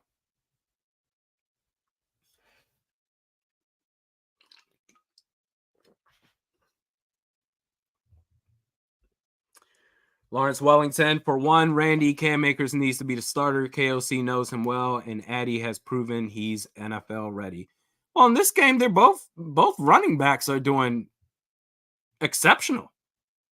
But I agree to your bigger point as far as Cam Akers, he needs to be the starter because before today, Madison has had 6 games to show what he's worth. He's averaging less than 4 yards a carry going into this game. So we've got the big enough sample size for Madison. I get it. Cam Akers, let him be a starter. But in this game, this is a what have you done for me lately league. And lately, Alexander Madison is balling along with Cam Akers. It's a true running back by committee. Look at the Jordan shrug too by Addison after he scored that touchdown. This is if Addison turns out to be what I think he can with a healthy Justin Jefferson, this is going to be better than any wide receiver tandem we've ever seen, or at least that I've ever seen. I didn't witness the Chris Carter, Randy Moss days. I just saw Randy Moss and company. So I would say in 23, 24 years, this tandem's going to be unlike anything we've ever seen. Basically, Jordan Addison has the potential to be Stephon Diggs. The way he scores touchdowns vertically, and you have Justin Jefferson, and if TJ Hawkinson, there's a lot of ifs too, but and if TJ Hawkinson can stay focused, there's some great things with this offense, man, that still needs to be unlocked.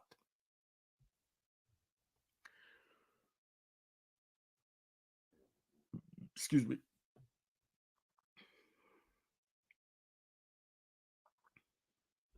Yep, you're right. Ty Chandler looks good too. You're right. In fact, let me bring up the stat sheet again. Don't lose out on that. Oh shoot, I should take a pee break real quick. But before I do, Ty Chandler was in the. Oh, that was that. I think he had either a run. No, it was that trick play that I believe went to Ty Chandler and it got called back off an offensive pass interference call that wasn't true on KJ Osborne. I like to see him get some opportunities as well.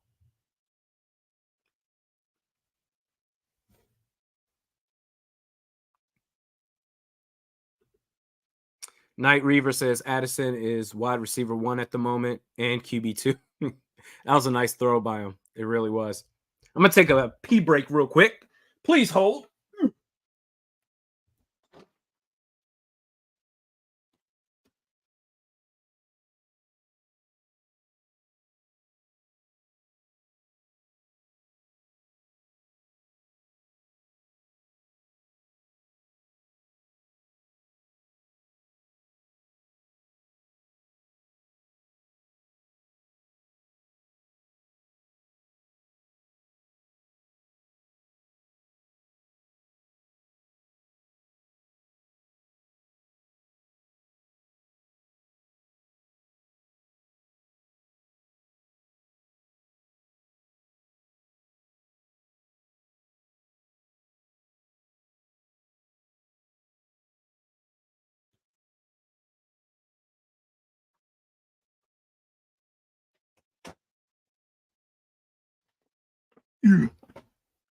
Exciting stuff.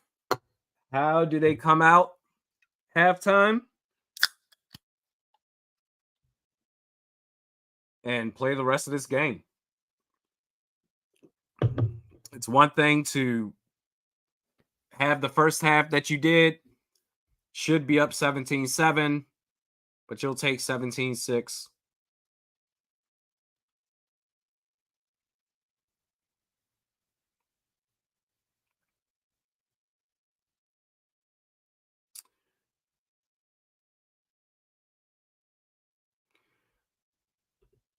Knowledge TV says defensive touchdown second half. We'll see.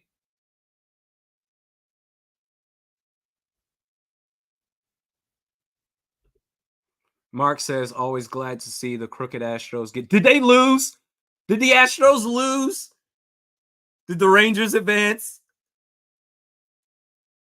Oh my God. I hate the Astros so much. Screw them. Oh, hell yeah. Wait. So, blah, blah. Wait, or are they playing right now? Oh, don't you tease me like this. Oh, it's the middle of the fourth and they're losing 8-2. All right. We'll take that. As a Nationals fan, hell yeah. If it came down to Phillies and Astros, because I hate both of those teams, I would have to root for the Phillies because I hate the Astros that much more.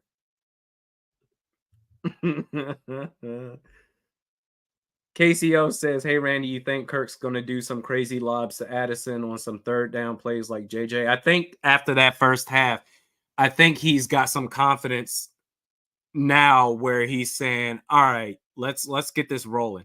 I think this is going to be one of those games where Kirk's going to make the best plays now because he's seen it enough times. And after scoring like that before the end of the half, that's got to get you jacked up. So, yes, I would say there's going to be some opportunities there.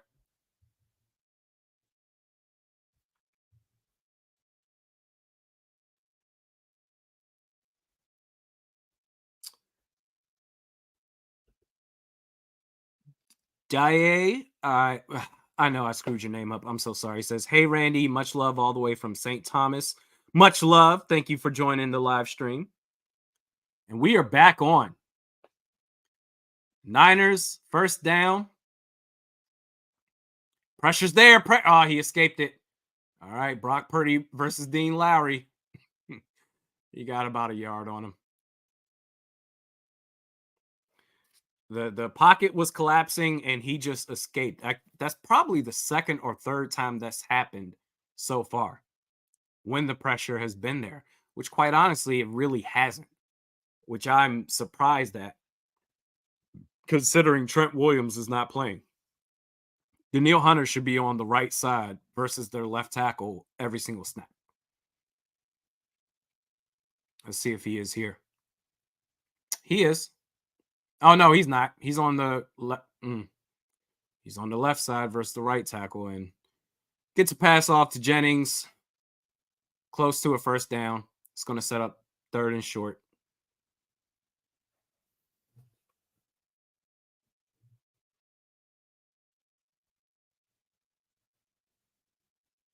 Wow.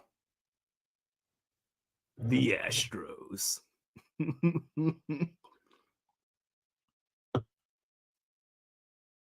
Third and short, third and 1 to be exact.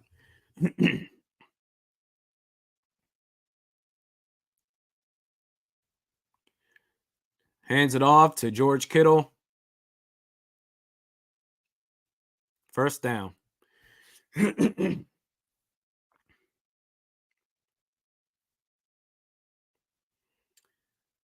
That helmet on Kittle looks so weird. It looks like a NASCAR helmet. You see how it's just extended out for no reason? Why do some players have helmets like that? Call that the NASCAR helmet. Featuring George Kittle.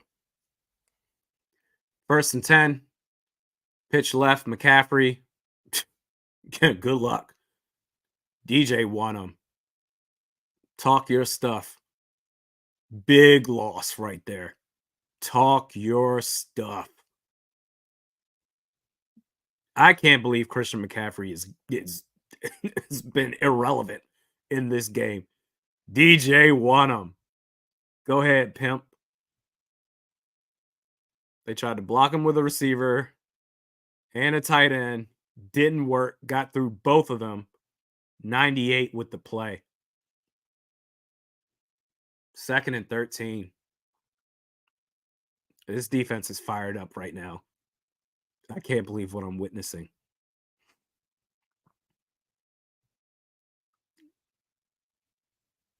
I would say Brock Purdy looks a little timid, but he looks like that all the time, and he still makes plays.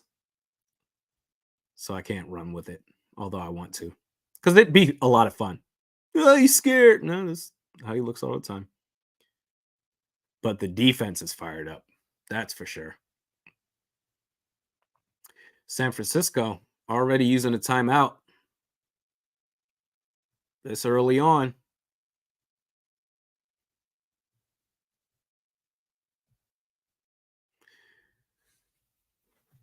What you gonna do when they come for you?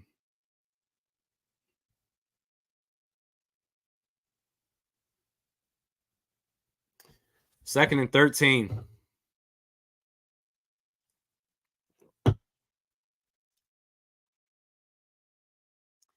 $99. It's out left. Ooh. And that's a sack. That's a sack fumble. Hunter got it. I said 2. He's halfway there. That's a sack fumble. Man, y'all better trade this man. Like every game, he just looks better. Oh, that's all right. Fine, that's intentional grounding. Either way, that's a sack. How does that work? That's going to be intentional grounding. But would that still count as a sack, or was he outside the tackle box? No, because it has to get to the line of scrimmage. What are we talking about? That's intentional grounding. It's a sack. No. And the ball's technically still on his fingers when his knee hit the ground. Man, y'all better trade this man. Every game, his stock rises. Mister says not a fumble. I don't care. It's a sack. Whatever else is a bonus. Yeah, his shin and knee was down while his fingers were still on the ball. So not intentional grounding because it's a sack.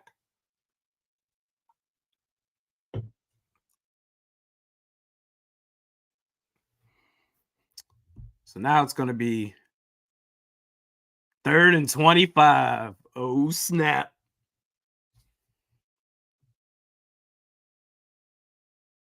That's you see this again. And Hunter showed outside and did a quick move inside. There was no power. That was just all finesse. That's an elite skill set. Didn't have to bull rush anybody or rip away, just all finesse. Footwork. And Hunter is charging up the middle. 3rd and 25. And either Hicks or Hunter got a hand on the ball as the pass was launching. And I can't believe what I'm witnessing right now. This defense is fired up. Oh, that was Hicks? This dude's a beast. Wow. Man, they better trade this dude. Get a 1st round pick for this man, Daniil Hunter. Are you nuts? Do it now. Be on the phones right now. Like, yo. Jacksonville. Doug Peterson. Hey, it's Kwesi Adafo-Mensah. Yeah, I know. I'm at the game right now. You seen this? You seen this right now? You want Daniil Hunter? Give me a 1st round pick. Okay. Looked like it was a drop or a fumble. Either way, Brandon Powell fielded the punt. Vikings get the ball back. Oh, no, the ground caused that. Yeah, he was down. It's all good. Man, if you don't trade this man, Daniil Hunter. Jake says Powell is suspect on returns, man. Yeah, sometimes. That one he wasn't. It's just the ball came out, so he automatically are like, what is your problem? But he was down already.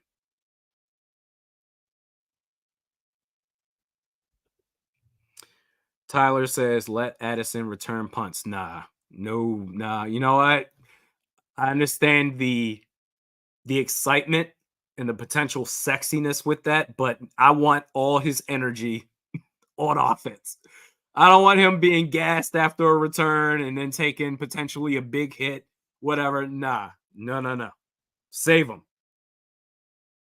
Get Kane Wangu or somebody else out there. Joe Bye with the super chat. Appreciate you. Thanks for joining. Mr. Woosaw says bomb Addison. Yeah, you want him going for bombs. Can't have him returning kicks and then going for bombs right after. No, I want him strictly on offense.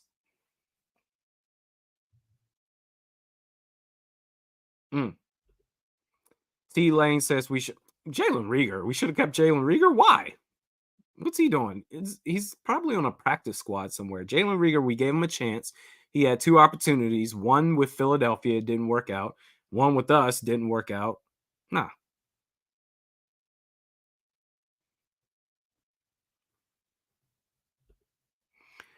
Nick A says, Randy, pay me for my comment.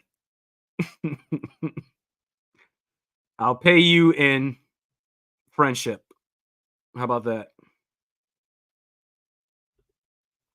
Matt says, put 84 and 87 in line, one by each offensive tackle. Have one run a delayed flat and have the other run something intermediate middle. So, I mean, you're trusting Josh Oliver. I just want him blocking, quite honestly. I don't want him doing any goofy stuff, trick plays or combination tight end sort of a play. I'm good. Just block. Hawkinson, sure.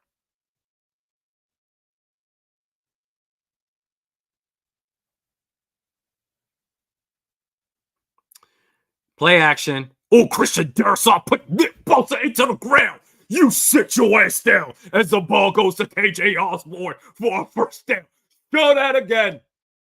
Show it again. Damn it. Look at that. You finally went to the danger zone. Sit your ass.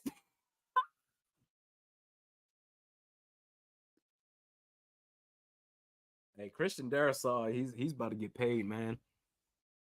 Is he there again? Yup. He's there again. Wow, and he locked him up. This is great. And TJ Hawk said he caught the pass, and we're going to focus on the yards and everything. If he's going to continue to line up on the right side, Nick Bosa across from the left tackle, Christian Darrisaw, you guys got to watch this, man. Back-to-back plays, and Nick Bosa was useless. Neutralized. Is he there again? Yup. Boom. Look at that. Nowhere. Madison, now that's a good play by the defense. Madison went to the right side. There was nothing there. Darrisaw is destroying Nick Bosa right now.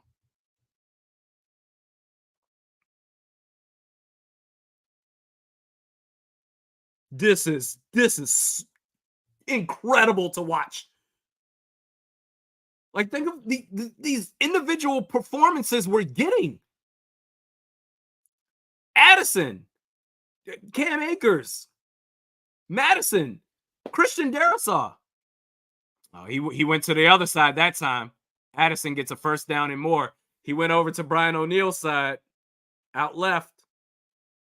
He said, I don't want no more of this. I don't want none of these problems. And Jordan Addison is the key factor in this game. This is who he has always been. This is why I was saying he's the wide receiver too, which I swear to God, when Justin Jefferson's healthy again, if you go back to even in two receiver sets and KJ Osborne is the wide receiver too, my God, just fire everybody. He's the wide receiver too, no matter what.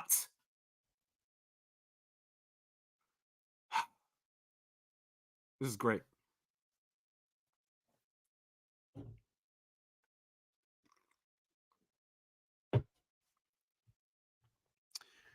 Now it is, as they show that last play again, Addison with the motion, and Reisner gave up that pressure right there, actually. Oh, he was supposed to pull, didn't pull quick enough. That was just, whatever. 2nd and 10, play action, pressure's coming, throws it out. Addison again. A flag is out, but Addison again. We'll see what. Oh, no, that's not Addison. That's Brandon Powell. In space, they look the same. They're so fast. So that's going to be on the defense. So this doesn't matter. The Niners, they're just falling apart. They've been a disaster.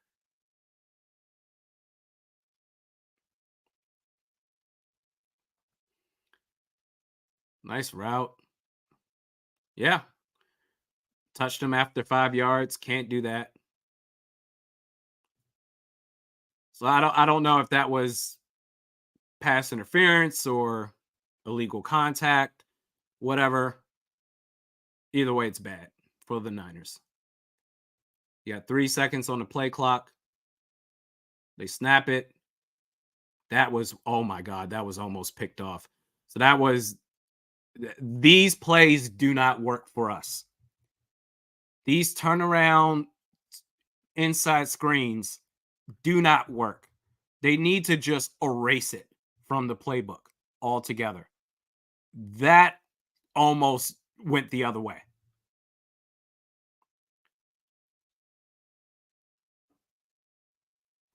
Wow. Fred Warner took a leap. They snap the ball, throws it deep. Addison. Oh, that might be a flag too. He got held. No? Are you not? Okay, I'm about to say, yeah, he got held there on his right hand.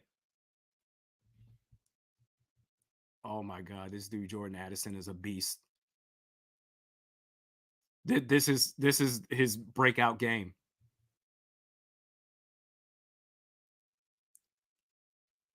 And they're getting together. They're probably going to call some BS for the Niners to give them a chance. Let's see.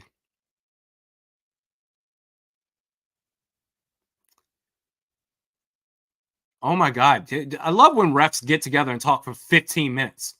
Nope, they called it on the defense. All right. On Diamador Lenore. Yep, held his hand. Can't do that. Can't do that. Held his arm, then swung his other arm around to get in front. Can't do that. So I mean, this is going to be. It should be at the 1. And I mean, at this point, you can just run it up the gut with Madison. Are you going to do the push tush? I don't know about that one, Skip. So the offensive line has been good the last couple of games, including today. I would put this as 3 straight games of impressive performances. You don't have the offensive line to do the tush push a yard out from the goal. You don't have that. Not a yard out. A full yard, that's a big distance. So they're going to try it again. And that's a bad snap.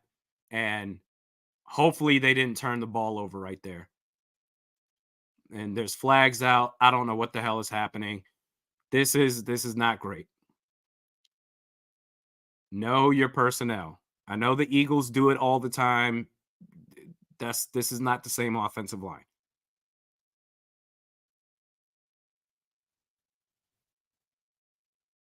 So I didn't see anything to warrant a flag at all. Oh, illegal snap. Okay. That's new. So now you're backing yourself out. Excuse me. Should just power run it. That's better suited for you right now in this game. But now you're backed up, so now you gotta throw it to Addison. Hell, they can't guard him anyway. They do. He gets outside, gets close to where they were just at. Gets to the 1. He's holding his ankle. Get up. He gets up. Okay, he's good.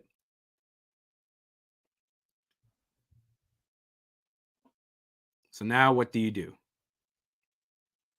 Do not do the QB sneak.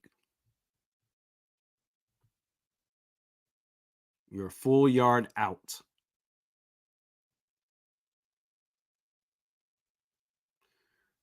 They're in shotgun. Addison lined up at tailback, and Madison dropped that pass. Dropped it. That's on Madison. So for the comments that are saying Cam Akers, even though Madison has been playing pretty well today, you got to catch that. And unfortunately, that's the difference between 7 and 3. You were open.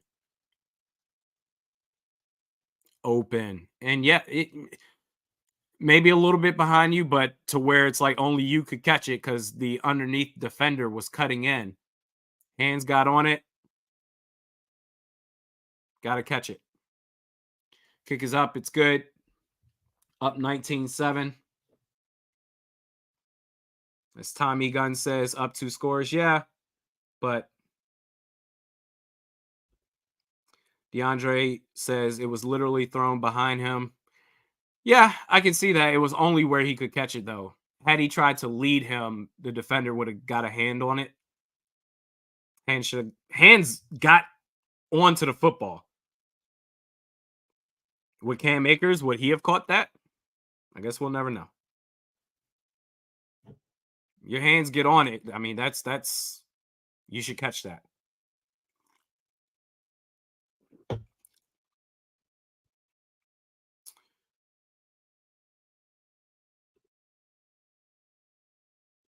Michael says, Randy, make the call, bench Madison. Yeah, I'm with it now. I'm good because Cam Akers, he's been doing well running the football, but also he can catch. I think Cam Akers would have made that play. You're not always going to get straight darts to your chest. You get your hands on it. I mean, unless you're falling over, tripping over yourself. Like sometimes you're going to have to ad lib. Yeah, I think it's time. Cam Akers, rest of the way. Go ahead.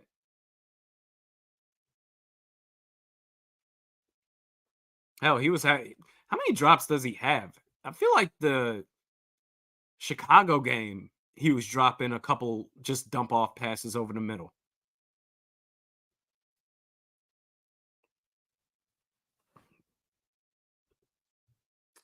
Idris says all he had to do was sit down. Something. No matter how we slice it, that's on number 2. Michael O says, where's Lewis Seen? Chilling in street clothes. Sponsored by who? Who knows? Puma, Lululemon. Don't know. You find out, let me know.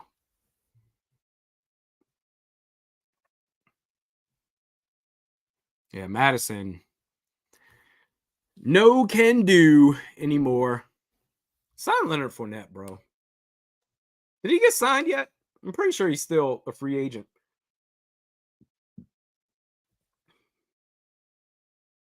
Kickoff is up. Up 2 scores. 7 minutes left. Just under 7 minutes left in the third.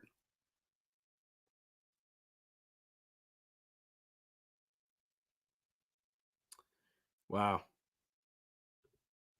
T Lane says, please never run a QB sneak with Cousins. Remember the Bills game.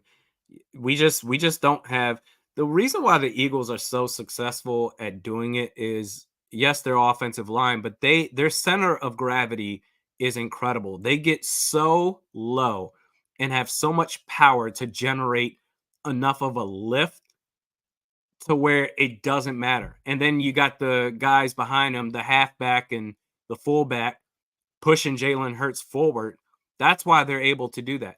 The offensive line has been playing well, but you don't have that type of offensive line to do that play a full yard out from the goal line. That's a far distance to do that. And it didn't work out. But Madison should have caught that. Brock Purdy throws it deep over the middle. George Kittle, Josh Metellus with the tackle. They're in Minnesota territory now. Oh, there's a flag out. Illegal contact, so that's going to be on the defense. They're going to decline that. So big play for the Niners.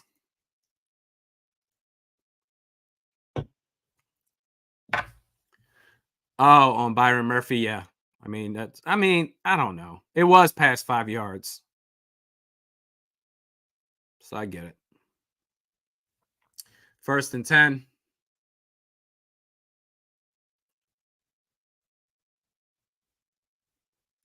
They send McCaffrey in motion. He gets space, and wow, that's all she wrote. That's all she wrote. That's insane. The fact that he broke that tackle, it looked like he was going to get maybe a couple of yards, and he just galloped like a horse. I need to see that again. That was a beautiful play.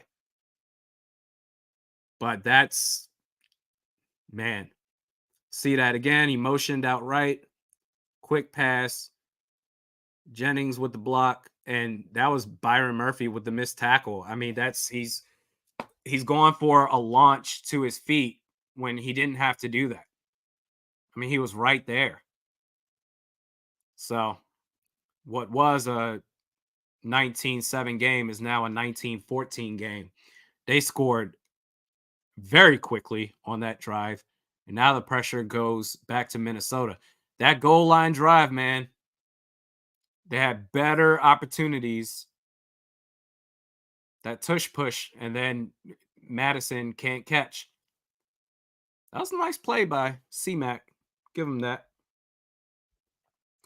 You Not Relevant says Flores is a fraud. I don't think so. I think Byron Murphy, he should have made the tackle. And the way the blocking went on that screen, I mean, Murphy was the only possible player that could stop him. So throwing his body like that was just too much of a risk. You just got to be aware. And he wasn't right there. Jared Preble says Murphy has easily been our worst corner. KOC made a huge mistake not going for it and even having Madison out there. There's a lot of things we can point to. Byron Murphy, I thought he was going to be a stud. Like, this is our okay, we're good. And quite frankly, I'm sick and tired of the fact that we always find ourselves in position where we need a cornerback. So I guarantee you there's going to be mock drafts out there, if there aren't already right now, saying that the Vikings are going to go corner again, just like I predicted. But even still, we who's our best corner is the question I would have. I guess a Caleb Evans, but he's been back and forth. Mekhi Blackman, I feel like he doesn't get that many reps. I mean, if anything, maybe Brian Flores has been doing a really good job of disguising just the bad cornerback play with those 3 safety plays. But it is frustrating. And as far as KOC and the goal line drive, I mean, I called it in real time where I said, don't go for the QB sneak. You don't have the personnel for that. You can't. Everybody wants to be the Eagles. You can't. Not right there. And then Madison, that was the finishing touch where it's just catch the ball. And that's a touchdown. 4 extra points. Painful Fart says safety needs to be addressed soon too. Well, I like Metellus when he's basically an extra edge rusher out there. In coverage, he's whatever. I think Cam Bynum has had a solid season. Hitman, he had the really good game against Carolina, but since that time, it's been outside of that game, it's been hit or miss. A lot of things that need to be addressed next year.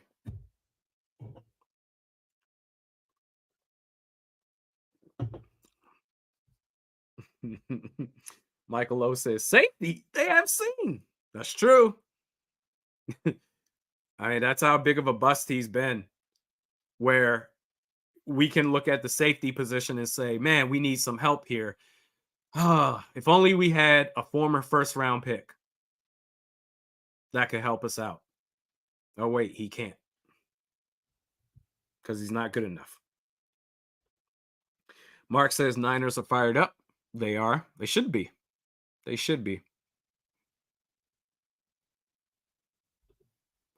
Isaiah says they want to believe in Madison so much he's not Dalvin Cook. Like, damn.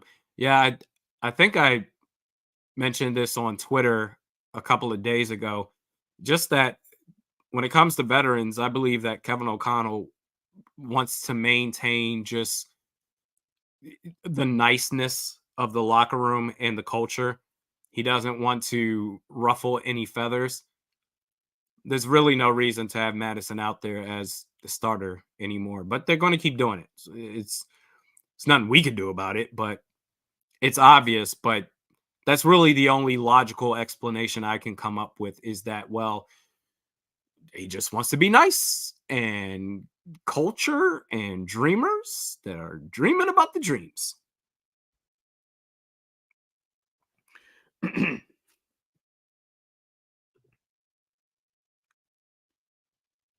Mark. Okay.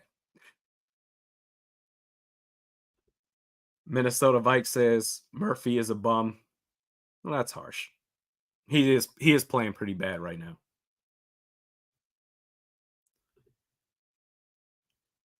My Asian peers in Cali are lefties, but me says facts. O'Connell is a. What is happening? What is happening in this chat? AJG says, let's go Niners chant. Really? At US Bank Stadium? They do travel really well. Niners fans. They going hard over there right now?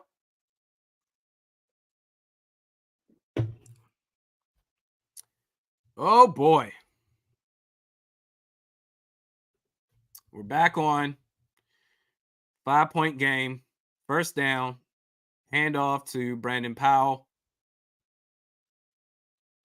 on pre-snap motion.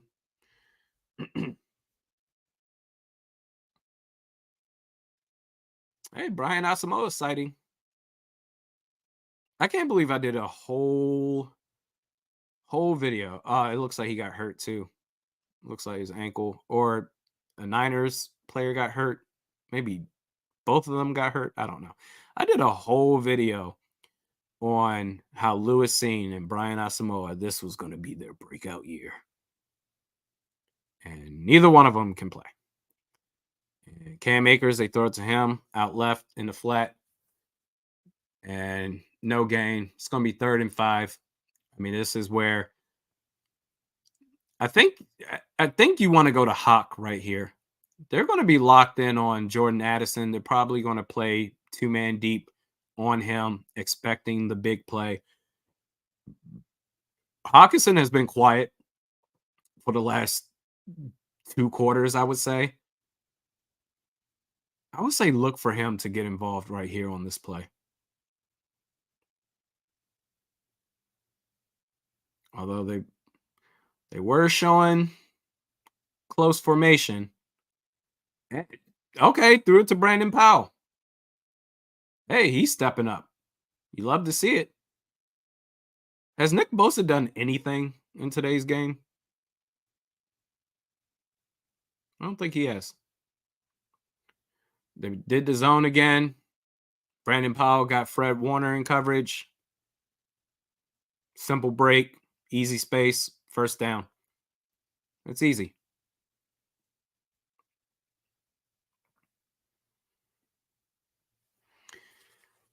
Kirk is locked in. 1st and 10. Handoff to Cam Akers. Gets nowhere.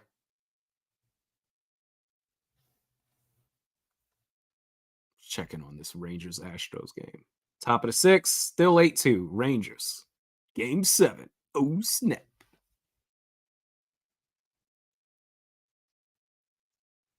Look at that. Kirk Cousins. 10-plus yards downfield, throwing the ball, 8 for 8. Perfect. I mean, you're seeing Addison, Hawkinson, Brandon Powell. All these guys. KJ Osborne even. Hawkinson, there you go. First down. Almost at midfield. This is an important drive. You're only up 5. San Francisco scored very quickly on their last drive. Got to get at least 3 points here. Make it an 8-point game. Solid game so far from Hawk. 8 catches on 9 targets for 80 yards. You love to see it. Quick pass out to Ty Chandler. Gets out in space. Breaks a couple of tackles. Gets a first down and more. They're moving. This is just weird seeing San Francisco's defense look this lethargic. And Hawk is down now. That's not good. He's holding his right foot. Can't get up. Not good. Not good. He was trying. Was he? No. Looked like he was initially trying to block Nick Bosa. He was moving down, started blocking Ward. Got rolled over on his ankle. It looked like a couple of times. Oh, by Greenlaw. Oh, that's tough. Yep. So they're going to take a break. JT Myers says it's Munt time. Johnny Munt, baby.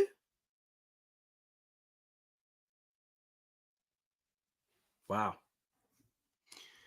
Can you get at least 3 points? You get a touchdown here, and you go at 12. I mean, that puts you in a better spot, obviously. Excuse me. Silverback Racing TV says $17 million big baby. He got his ankle rolled on.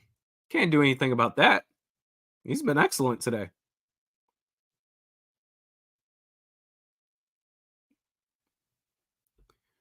Connor says, put some dirt on it. He'll be fine. Put some dirt on it, damn it. Worst case, some icy hot.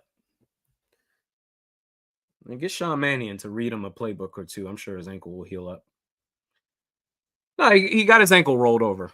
That happens. Part of the game.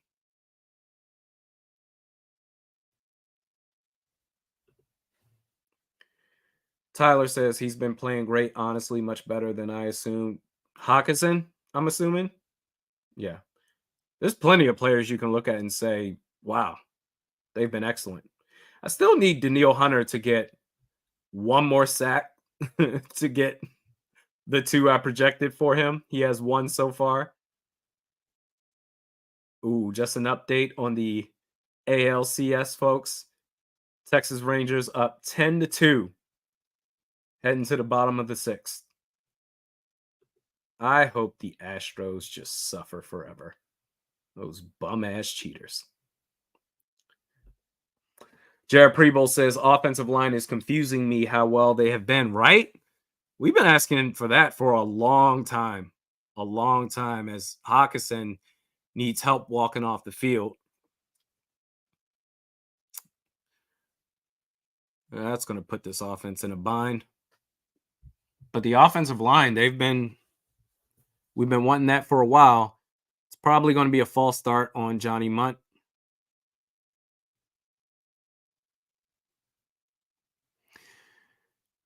Vikings, anytime you need a tight end, Vikings, you got Matt. And he goes and gets a false start. All right, I'm done.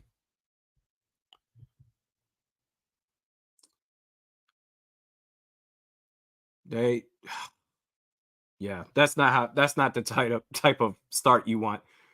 Connor says, "Attaboy, Munt." Throws that should be a flag. Is that a flag? That should be. It was literally the same exact type of play that drew a flag the last time, where Addison got his hand held. Oh, come on, get up, bro, get up. All right, he didn't get his hand held. Actually, that's a bang bang play. Let it go. I get it, but come on, get up, bro. Ward landed on his ankle too. I mean, there was contact. That's one of those where I'm not gonna bitch and moan about no flag. Even though technically by rule that should have been something illegal. Now Addison's down. Okay. All right. Man. All we can do is sit and hope he's okay as Hop gets back in the game. But Addison, Tristan Jackson, looks like he's going to sub in for number 3 right now. But so I'm guessing Addison fell on the Vikings sideline, which is why the offense is back out. It looks like they're about to run a play. Because if that's the case, then that's easy. He can just hang out there. He's close enough. They're getting him up. No, he's on the Niners sideline, actually. Yeah, that doesn't look good. I'm not even going to try and speculate on what sort of injury he's going through right now, but it looks he's going through stages to have to get back up.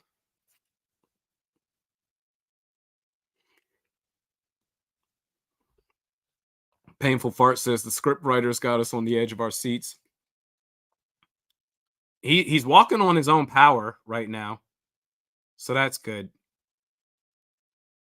Man, that's a shame. Hopefully he's okay. But badass performance by him today. Respect. That's a stone cold killer. That's Stephon Diggs like talent right there with Jordan Addison. And he might the way he looks, I wouldn't expect for him to come back in the game. He looks, yeah. Which, you know what? He's done enough. Now it's up to the rest of the crew. Hawkinson's back in. Play action. Offensive line. He had protection. Throws it to Hawk. Gets about 3 or 4. So now it's third down. A minute and a half left in the third quarter. He's walking on his own power. So that's good. They're taking him to the locker room. Yeah, he's done. Go ahead, walk it off, champ. You did your thing. Mark Phil says, well, who's next? Brandon Powell. It's going to be the Hawk and Powell show. Or Tristan Jackson? Yep. Check down on 3rd and 12 to Tristan Jackson. All right. You know what, man? No matter what, I've seen all I've needed to see as far as the play calling and all that stuff, whatever. I don't care to rehash all that stuff, but just I've seen all I've needed to see to know that worst case starting next year, when everybody's healthy, and you got Jefferson and Addison, as the kick is up, it's good. 8-point game. You've got a real dangerous 1-2 threat. You really do, for whoever the quarterback is going to be. This was so important to see, regardless of how this game goes. 8-point game, you're in a good spot. But this was, I'm glad we got to see this breakout game from Jordan Addison. Because this just confirms everything that we all thought from the beginning, from the moment they drafted him out of USC. Up by 8.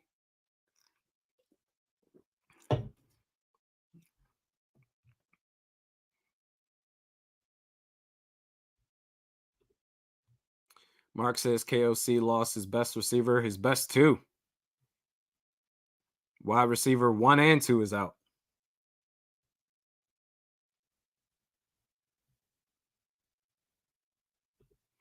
Jake says, nah, Addison might come back still. Nah, no, he's not. There's no way.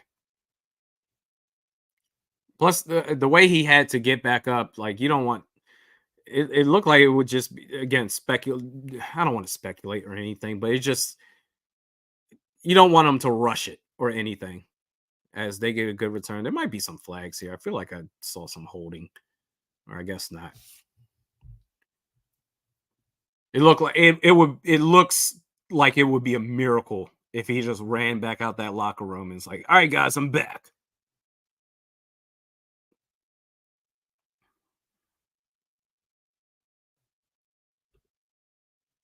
Max Powers says the running on first down was so predictable. I think maybe the Niners adjusted for it. I have no idea. But the running game was working in the first half.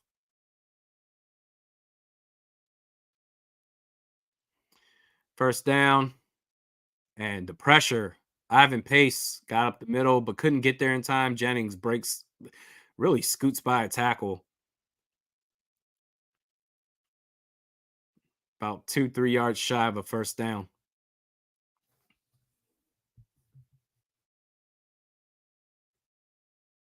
That's another thing too. I feel like that's the first time I've noticed Ivan Pace Jr. out there tonight. Like, is that his first snap, or has he just been out there and I haven't noticed? So I've seen Jordan Hicks out there all night long.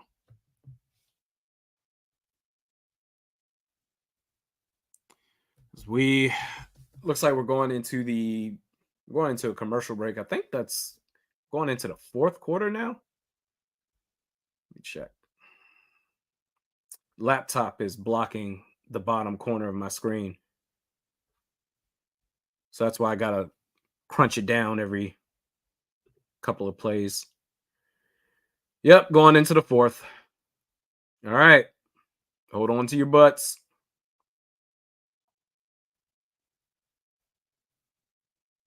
Tyler says only cramps and that Addison is coming back. And that they announced it. Really? All right. G says, "Yo, Randy, you are way too calm." It's because it's late. It's late at night, and I'm satisfied seeing what I saw from Jordan Addison. Whether they win this game or not, that's whatever.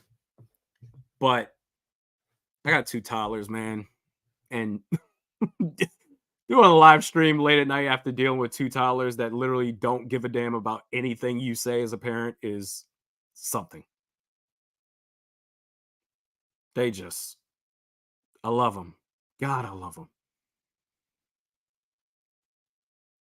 Like, all right, let's throw this candy wrapper in the trash. No. No. I'm like, all right, man. That's what they do.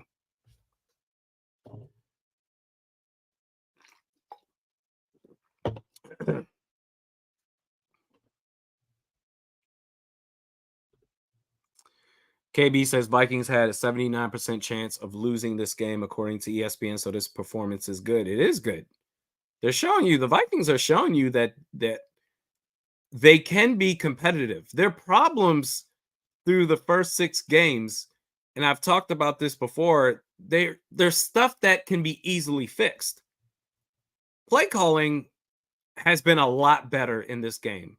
That goal line drive may come back to bite them in the ass when they wanted to do the QB sneak, but don't have the push from the offensive line to do anything like that a yard away from the goal. But the play calling for the most part has been better than what we've seen. The run game has been better. Kirk Cousins has been more aggressive. As the Niners are back out, 2nd and 1. And he throws it. Oh, how did he get that one? Cam Bynum in coverage on George Kittle. He had room to run too, Brock Purdy, but elected to throw it down to Kittle. 85. Yeah, Cam Bynum was right there, but just too strong. Too strong. First down. In Minnesota territory. Hands the ball off to McCaffrey. Gets about 3. So this is going to be a crucial drive right here. And now Kittle's hurt. Man, everybody's getting hurt in this game. Goodness.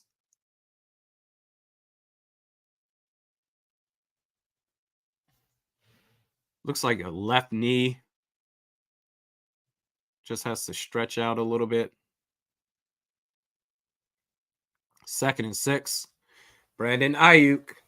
Keep an eye on him. They got Josh Metellus in single coverage on him too. And that was just I don't know where Brock Purdy was throwing that at.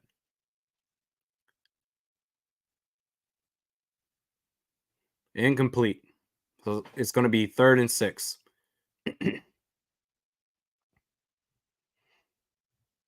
Battle of the tight ends. It's a complete tight end day from yesterday anyway. And both are doing well. George Kittle and Hawk.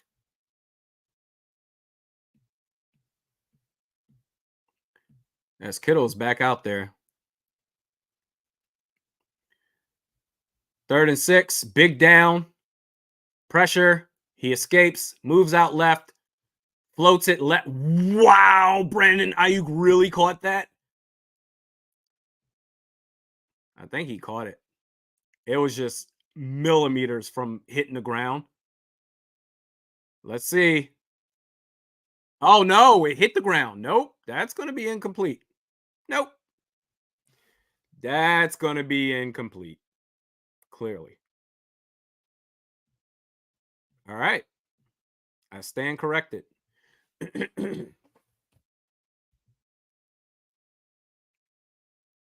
So now they're going to, I'm assuming they're going to punt it here. 13 and a half left in the 4th. I thought just watching that, just based off the camera angle, how zoomed out it was, it looked like he caught it just barely with his fingertips. 55-yard attempt. Jake Moody has already missed one of them. And that was from 40. This time he connects, makes it a 5-point game. It's tight. This thing's tight.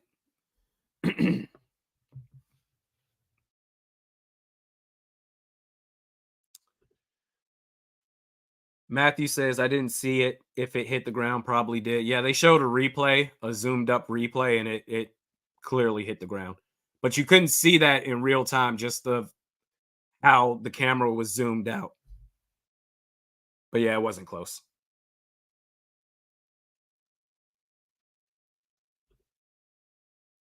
Kevin Murphy says KOC and DC getting out coached.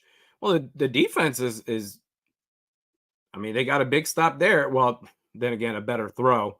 That would have been a first down. The drive would still be continuing. But they're up right now. They're up by 5 points. They're doing just enough to have a lead. Will that last?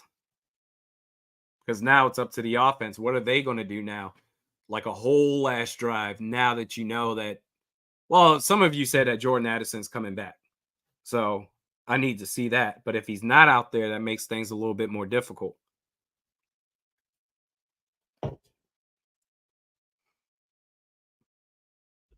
Matt says, first game I've enjoyed in a while. This is fun. This is so fun to watch.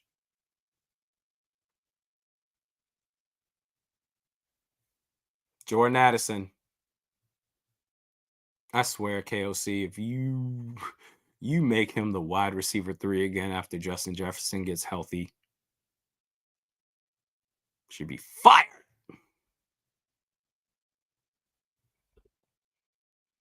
Just enough to have us biting our nails. Yep. That's the Viking way.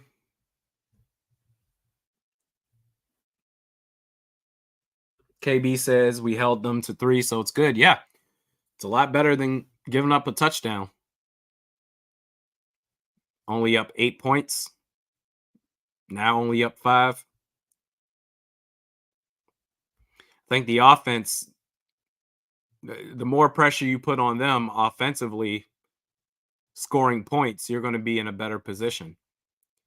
Because all it takes is one stop from the Niners defense, which is crazy that they haven't been getting those consistently in this game. All it takes is one stop for San Francisco to get. And all of a sudden, you're up 5 and then down 2 out of nowhere, or 3 if they were to decide to go for 2. Kevin Murphy says, enjoy your content, Randy Skoll. Thank you, Kevin, for joining the live stream. I appreciate you. And the mods, everybody up in this piece on this late night. Thank you for spending your evening on this channel as we watch the Vikings maybe squeak out a win. It's a lot more. I predicted 27-14 Niners. And the Vikings have been killing it.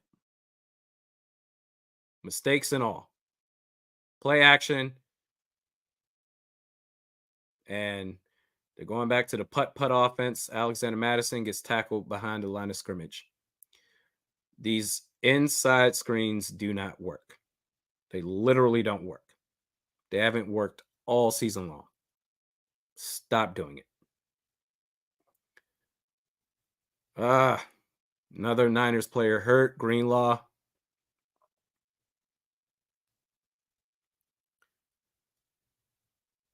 These inside screens, man. I don't know why we're so determined. I feel like the average production with these plays, whether it's a running back, tight end screen to the inside,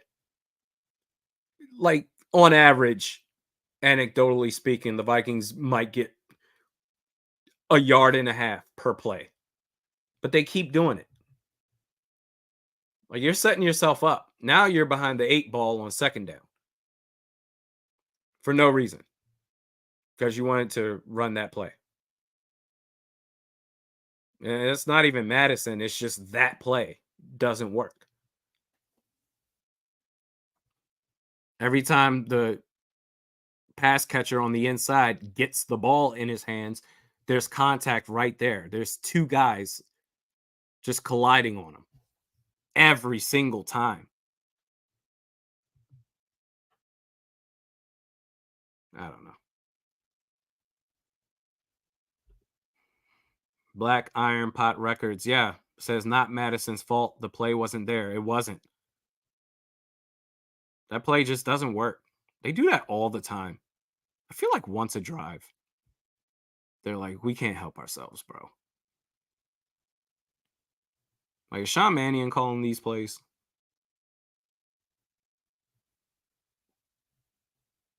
Like, El Shakur says, stop calling the play then. I agree. Stop. Like, just pretend it doesn't exist. Erase it out the playbook. It doesn't work.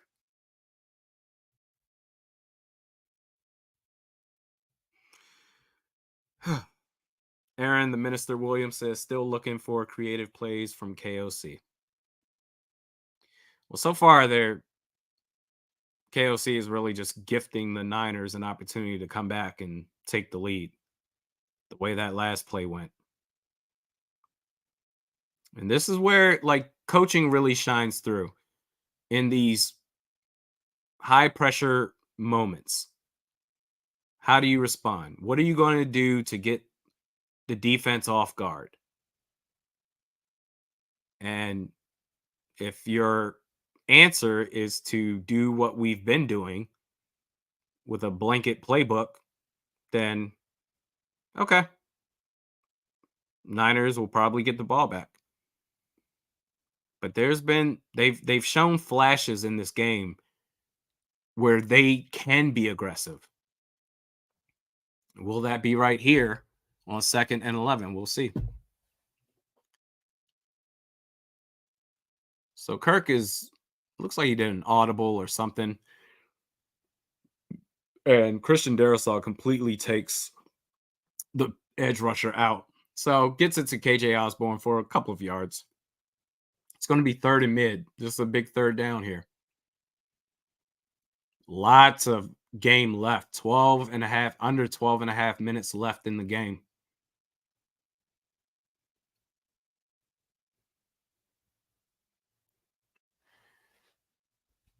What are you going to do here? Actually, it's not even 3rd and mid. It's 3rd and long. 3rd and 7. Oh boy. So you got some single coverage opportunities there. And Brandon Powell, I'll be damned. He caught it. A little low, but he made the play. And the drive continues. Yeah. Wow. Got his both forearms underneath it just in time. And then turned his body around. Got his back on the ground. Excellent play by number 4. So Kirk looks like he's in his bag right now. Saw something he liked, wanted to change it, throws it to Brandon Powell, and now someone there was a comment a while ago saying, "Well, who's next?" That Addison's out. And I said Brandon Powell. He's now the wide receiver one. He's making plays.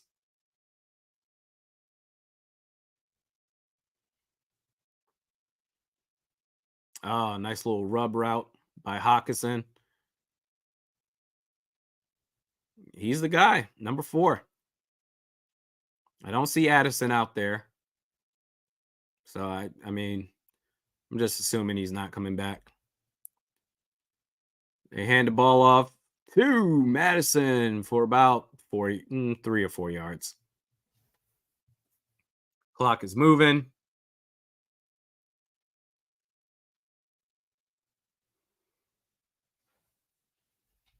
And they really are just, the Niners look helpless. This is one of the best defenses in the league. Oh, a sail pass to Hawkinson, got cracked in the back.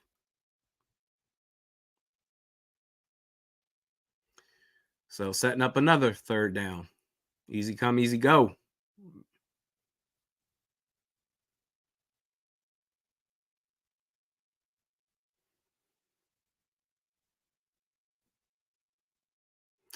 Third and 4.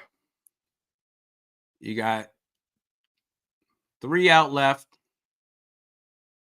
Got actually a trio bunch out left with Hawkinson, Powell, and Tristan Jackson. Throws a jump ball to KJ Osborne outright, and he can't catch it. He had it. That's on KJ Osborne. Couldn't catch it. The ball was placed perfectly. I mean, one-on-one, go route, back shoulder. He had it. I mean, literally, he had it. He had it in his hand, secured, and then his back hit the ground, and the ball, it just generated enough force to jar it out. That's crazy. Because the crazy thing is, if he had thrown it, tried to lead KJ Osborne on that go route, I mean, Ward was right there to where maybe he could have made a play on it. He had to throw it back shoulder.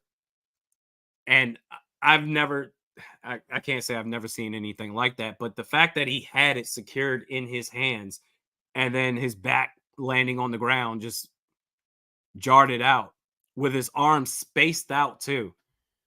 That's a missed opportunity. So now, only up 5.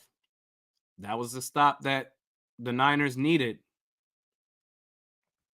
What do you do now? How are you going to respond as a defense?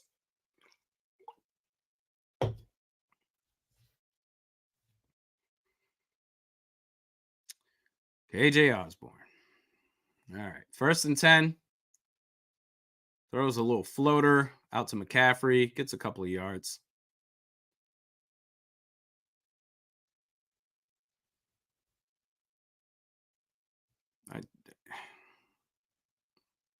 Really? It was right there. 2nd and 5. So close.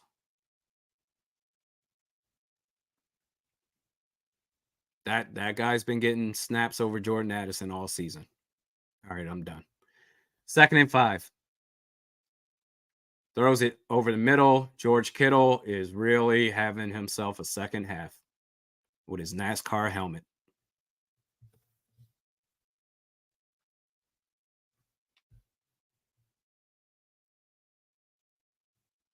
Wow. Matt says, I mean, why not go for it? At this point, you're only to really have all the blockers you want out there. If you just want to go 2 receiver set, or hell, have KJ out there as a decoy, that's fine. I mean, your only options at this point is Brandon Powell and TJ Hawkinson as Christian McCaffrey gets close to a 1st down. I go Brandon Powell, TJ Hawkinson. Hell, give Tristan Jackson a chance or two. But KJ, you're a professional wide receiver. The guy that you've been getting snaps over all season long went all the way off, and he's not in the game anymore. So naturally, that means that you should step up, and he just hasn't. McCaffrey is short of the first down on second and I thought that was third down. It's 2nd and 1. Now it's third down. So okay. They're going no huddle. High tempo. I don't think he got it. I don't think he got it. He tried the QB sneak it right there. I don't think he got it at all. And the line judge, they're going to mark him short. No gain. So they're going to go for it here, obviously. Oh, well, from that angle, maybe, but I don't know. Looking at it, I would say no. From the line angle, anyway. So this is it. This is, well, not necessarily it, but this is a big play right here. 4th and 1. They got it. They got it.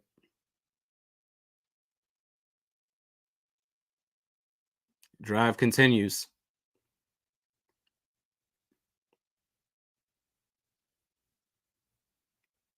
Wow. I just saw Dean Lowry get turned around rather easily.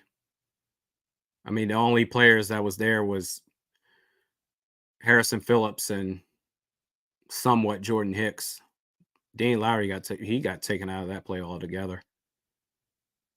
New set of downs. First down. Throws it deep over the middle, and that's an interception. Cam Bynum. Don't know what Brock Purdy was looking at right there. Bend but don't break defense.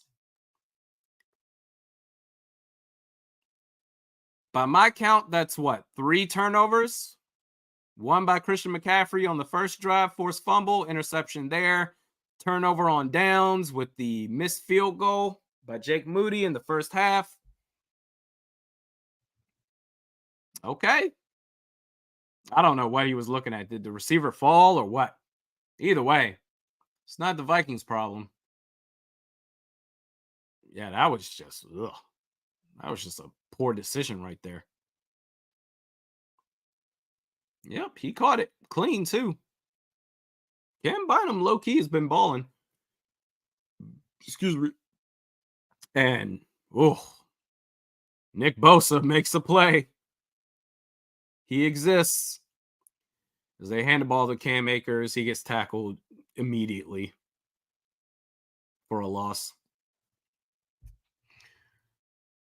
Just over 5 minutes left. 2 timeouts remaining, plus the 2-minute warning for San Francisco. Minnesota has all 3 of their timeouts left. So again, can the offense put this out of reach? 2nd and 13. We'll see. Good protection. Good protection. There's a flag. Jordan Addison's back out there. Okay. Drew that.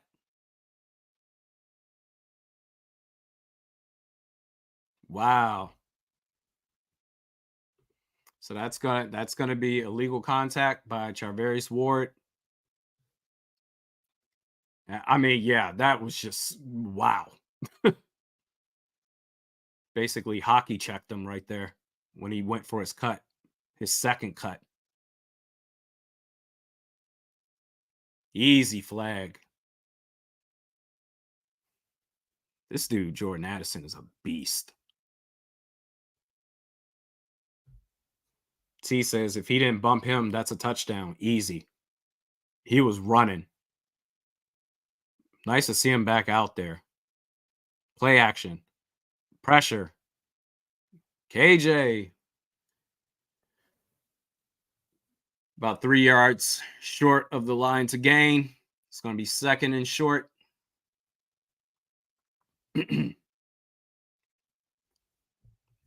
Oh my goodness. I can't believe what I'm witnessing right now. This is one of the best teams in the league that the Vikings are trying to seal a victory against right now.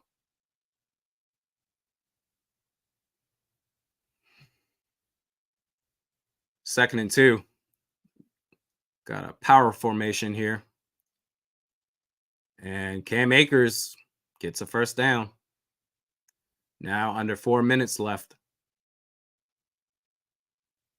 So now it's starting to get crunch time.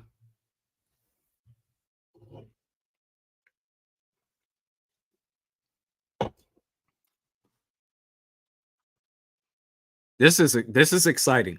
For all the flaws that we have still seen in this game, there have been a lot of exciting things in this game that we as fans so desperately need.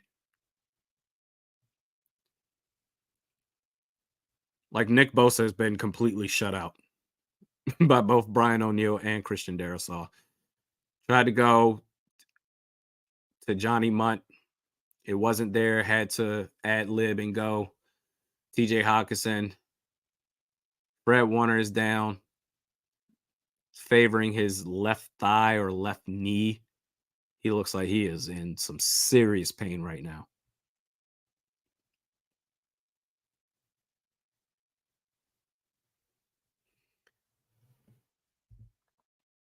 Not sure what that's about, but he does not look comfortable at all.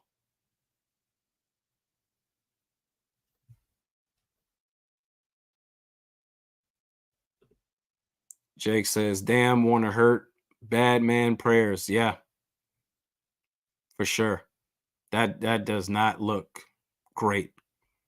Like he is shaking in everything.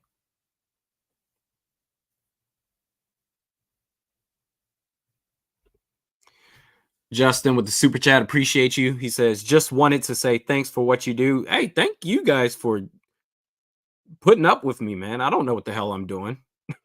Thanks for joining the live stream. I appreciate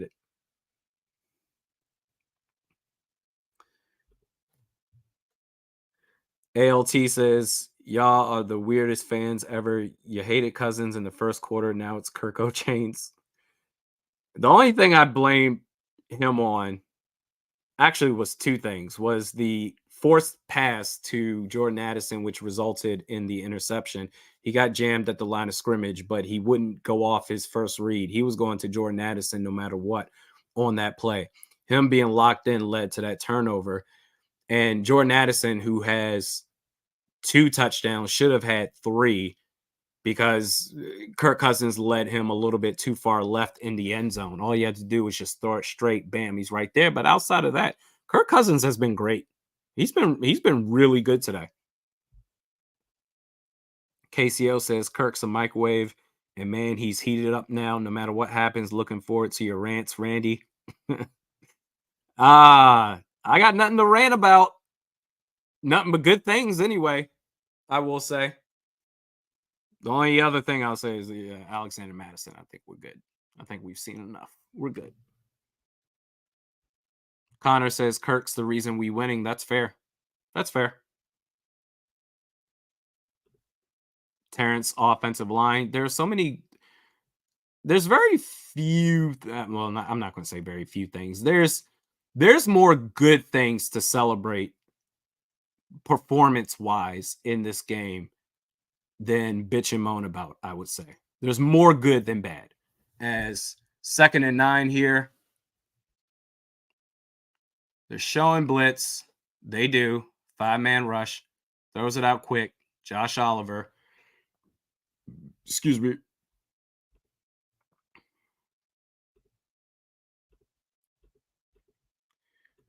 And now it's going to be 3rd down. It's a big one here.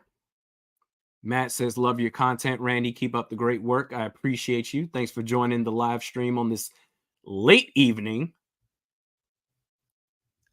Love hanging out with you guys. 3rd and 3. Big down. This is it, I would say. May have gotten away with a false start. Oh, somehow he broke away from what looked like he was going to be sacked. There's a flag. We got to see what that's about. I thought Kirk was about to get sacked there.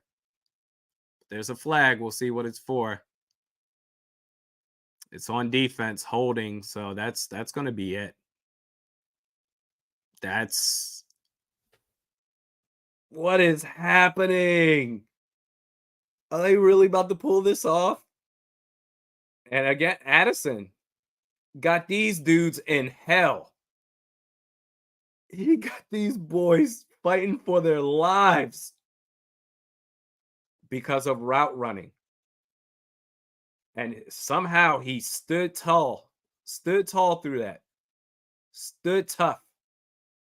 Kirk Cousins. Because that looked like he was about to get sacked. Pitch out left. And of course, that's a tackle for loss. So are they gonna call a timeout? Yeah, looks like they're gonna call a timeout here with 2 minutes, 13 seconds left. They get an extra timeout with the 2-minute warning. This is the Jordan Addison game. This is the game where we say, when was the moment that you knew?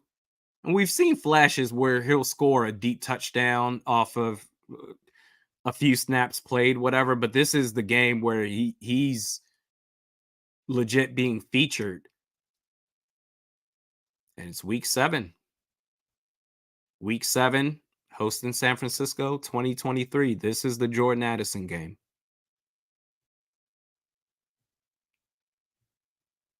I'm not backing down. That's some Stephon Diggs level talent right there. The mental stuff as far as his behavior and whatever, hopefully we don't have to deal with that level of Stephon Diggs. But talent-wise, same guy. Same guy. I'm going to double the hell down on that post-game vid. What? You can't tell me nothing. That's the thing about being a receiver now, man. You can be physical and whatever all you want, like Quentin Johnston out of TCU. A lot of people talked about him. And I mean, he's struggling right now, but it's all about the physical attributes as far as just being just tall and big and whatever, and you can catch the jump ball and the contested catches. That's all well and good. Can you run routes? Can you create separation consistently? Are you fast? Do you have hands? If you have those basic elements, I'm good. Everything else is a bonus. That's Jordan Addison. Yeah. This dude's a beast. This dude's incredible. Wow. Painful Fart says in PPR, Addison is the #1 scoring wide receiver this week. I mean, I would say not surprising. It is surprising. I started him in fantasy because I had no choice. Deebo Samuel got hurt. I think someone else got hurt. And I was like, well, I'm going to have to go with Addison. And this offense, I don't know. They like to play putt-putt a lot, but they went after it today. Simple changes that I talked about before that are easily correctable instantly to where suddenly you can be a much better team than what you've shown so far. And not to, no one's perfect. Very rarely can a game be perfect. There's been plenty of things to say, all right, we might need to make some changes here, or why did this go wrong? But there's been far more good tonight, than there has been bad. And not to get lost in the mix, I mean, Christian Darrisaw and Brian O'Neill have eliminated Nick Bosa in the passing game. He has been a non-factor tonight. The offensive line, Javon Hargrave. I mean, he's made a couple of plays against the run, but you really haven't heard from him. Eric Armstead has been quiet. They hand the ball off to Cam Akers on 3rd and 10. So they're going to go for the field goal here, make it an 8-point game. And they're going to run clock till about a minute and 15 seconds left. And then the Niners, they've got some work to do. Just need Greg Joseph to. No big deal. Just nail this. Excuse me. Greg the leg.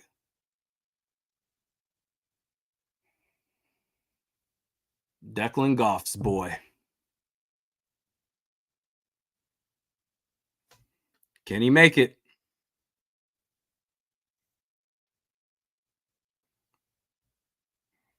What's the distance on this one?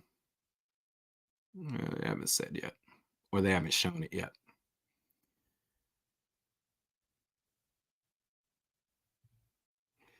I mean, this will be a wild win if they can pull this off. My God. All right. They're out there.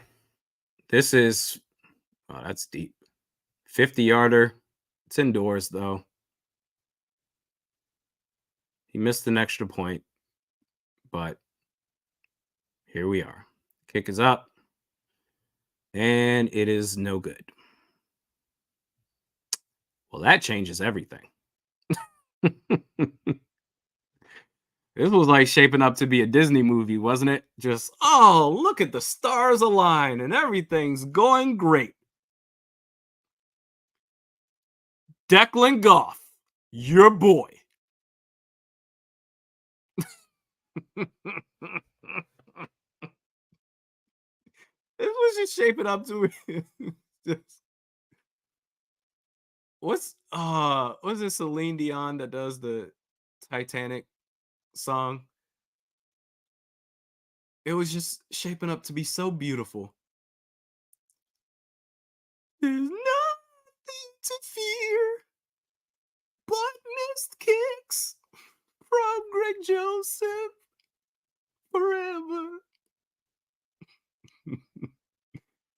All right. Hold on to your butts.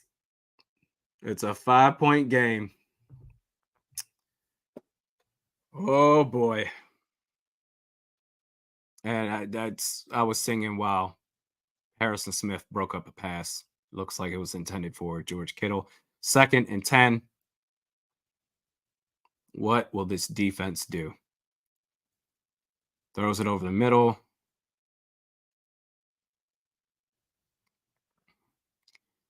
And they're about a yard or two shy of the first down. I'm wondering if, actually, you can't even spike it. 3rd and 1, you got to go for it. There you go. Yep, they got it. They're moving. Now they're going to spike it with 34 seconds left. I mean, they got Ray McLeod out there. Goodness.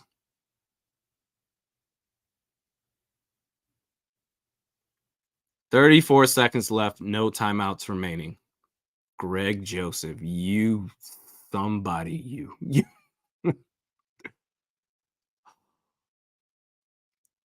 Those poor fans, those poor Vikings fans, they're sitting there just with their hands over their face.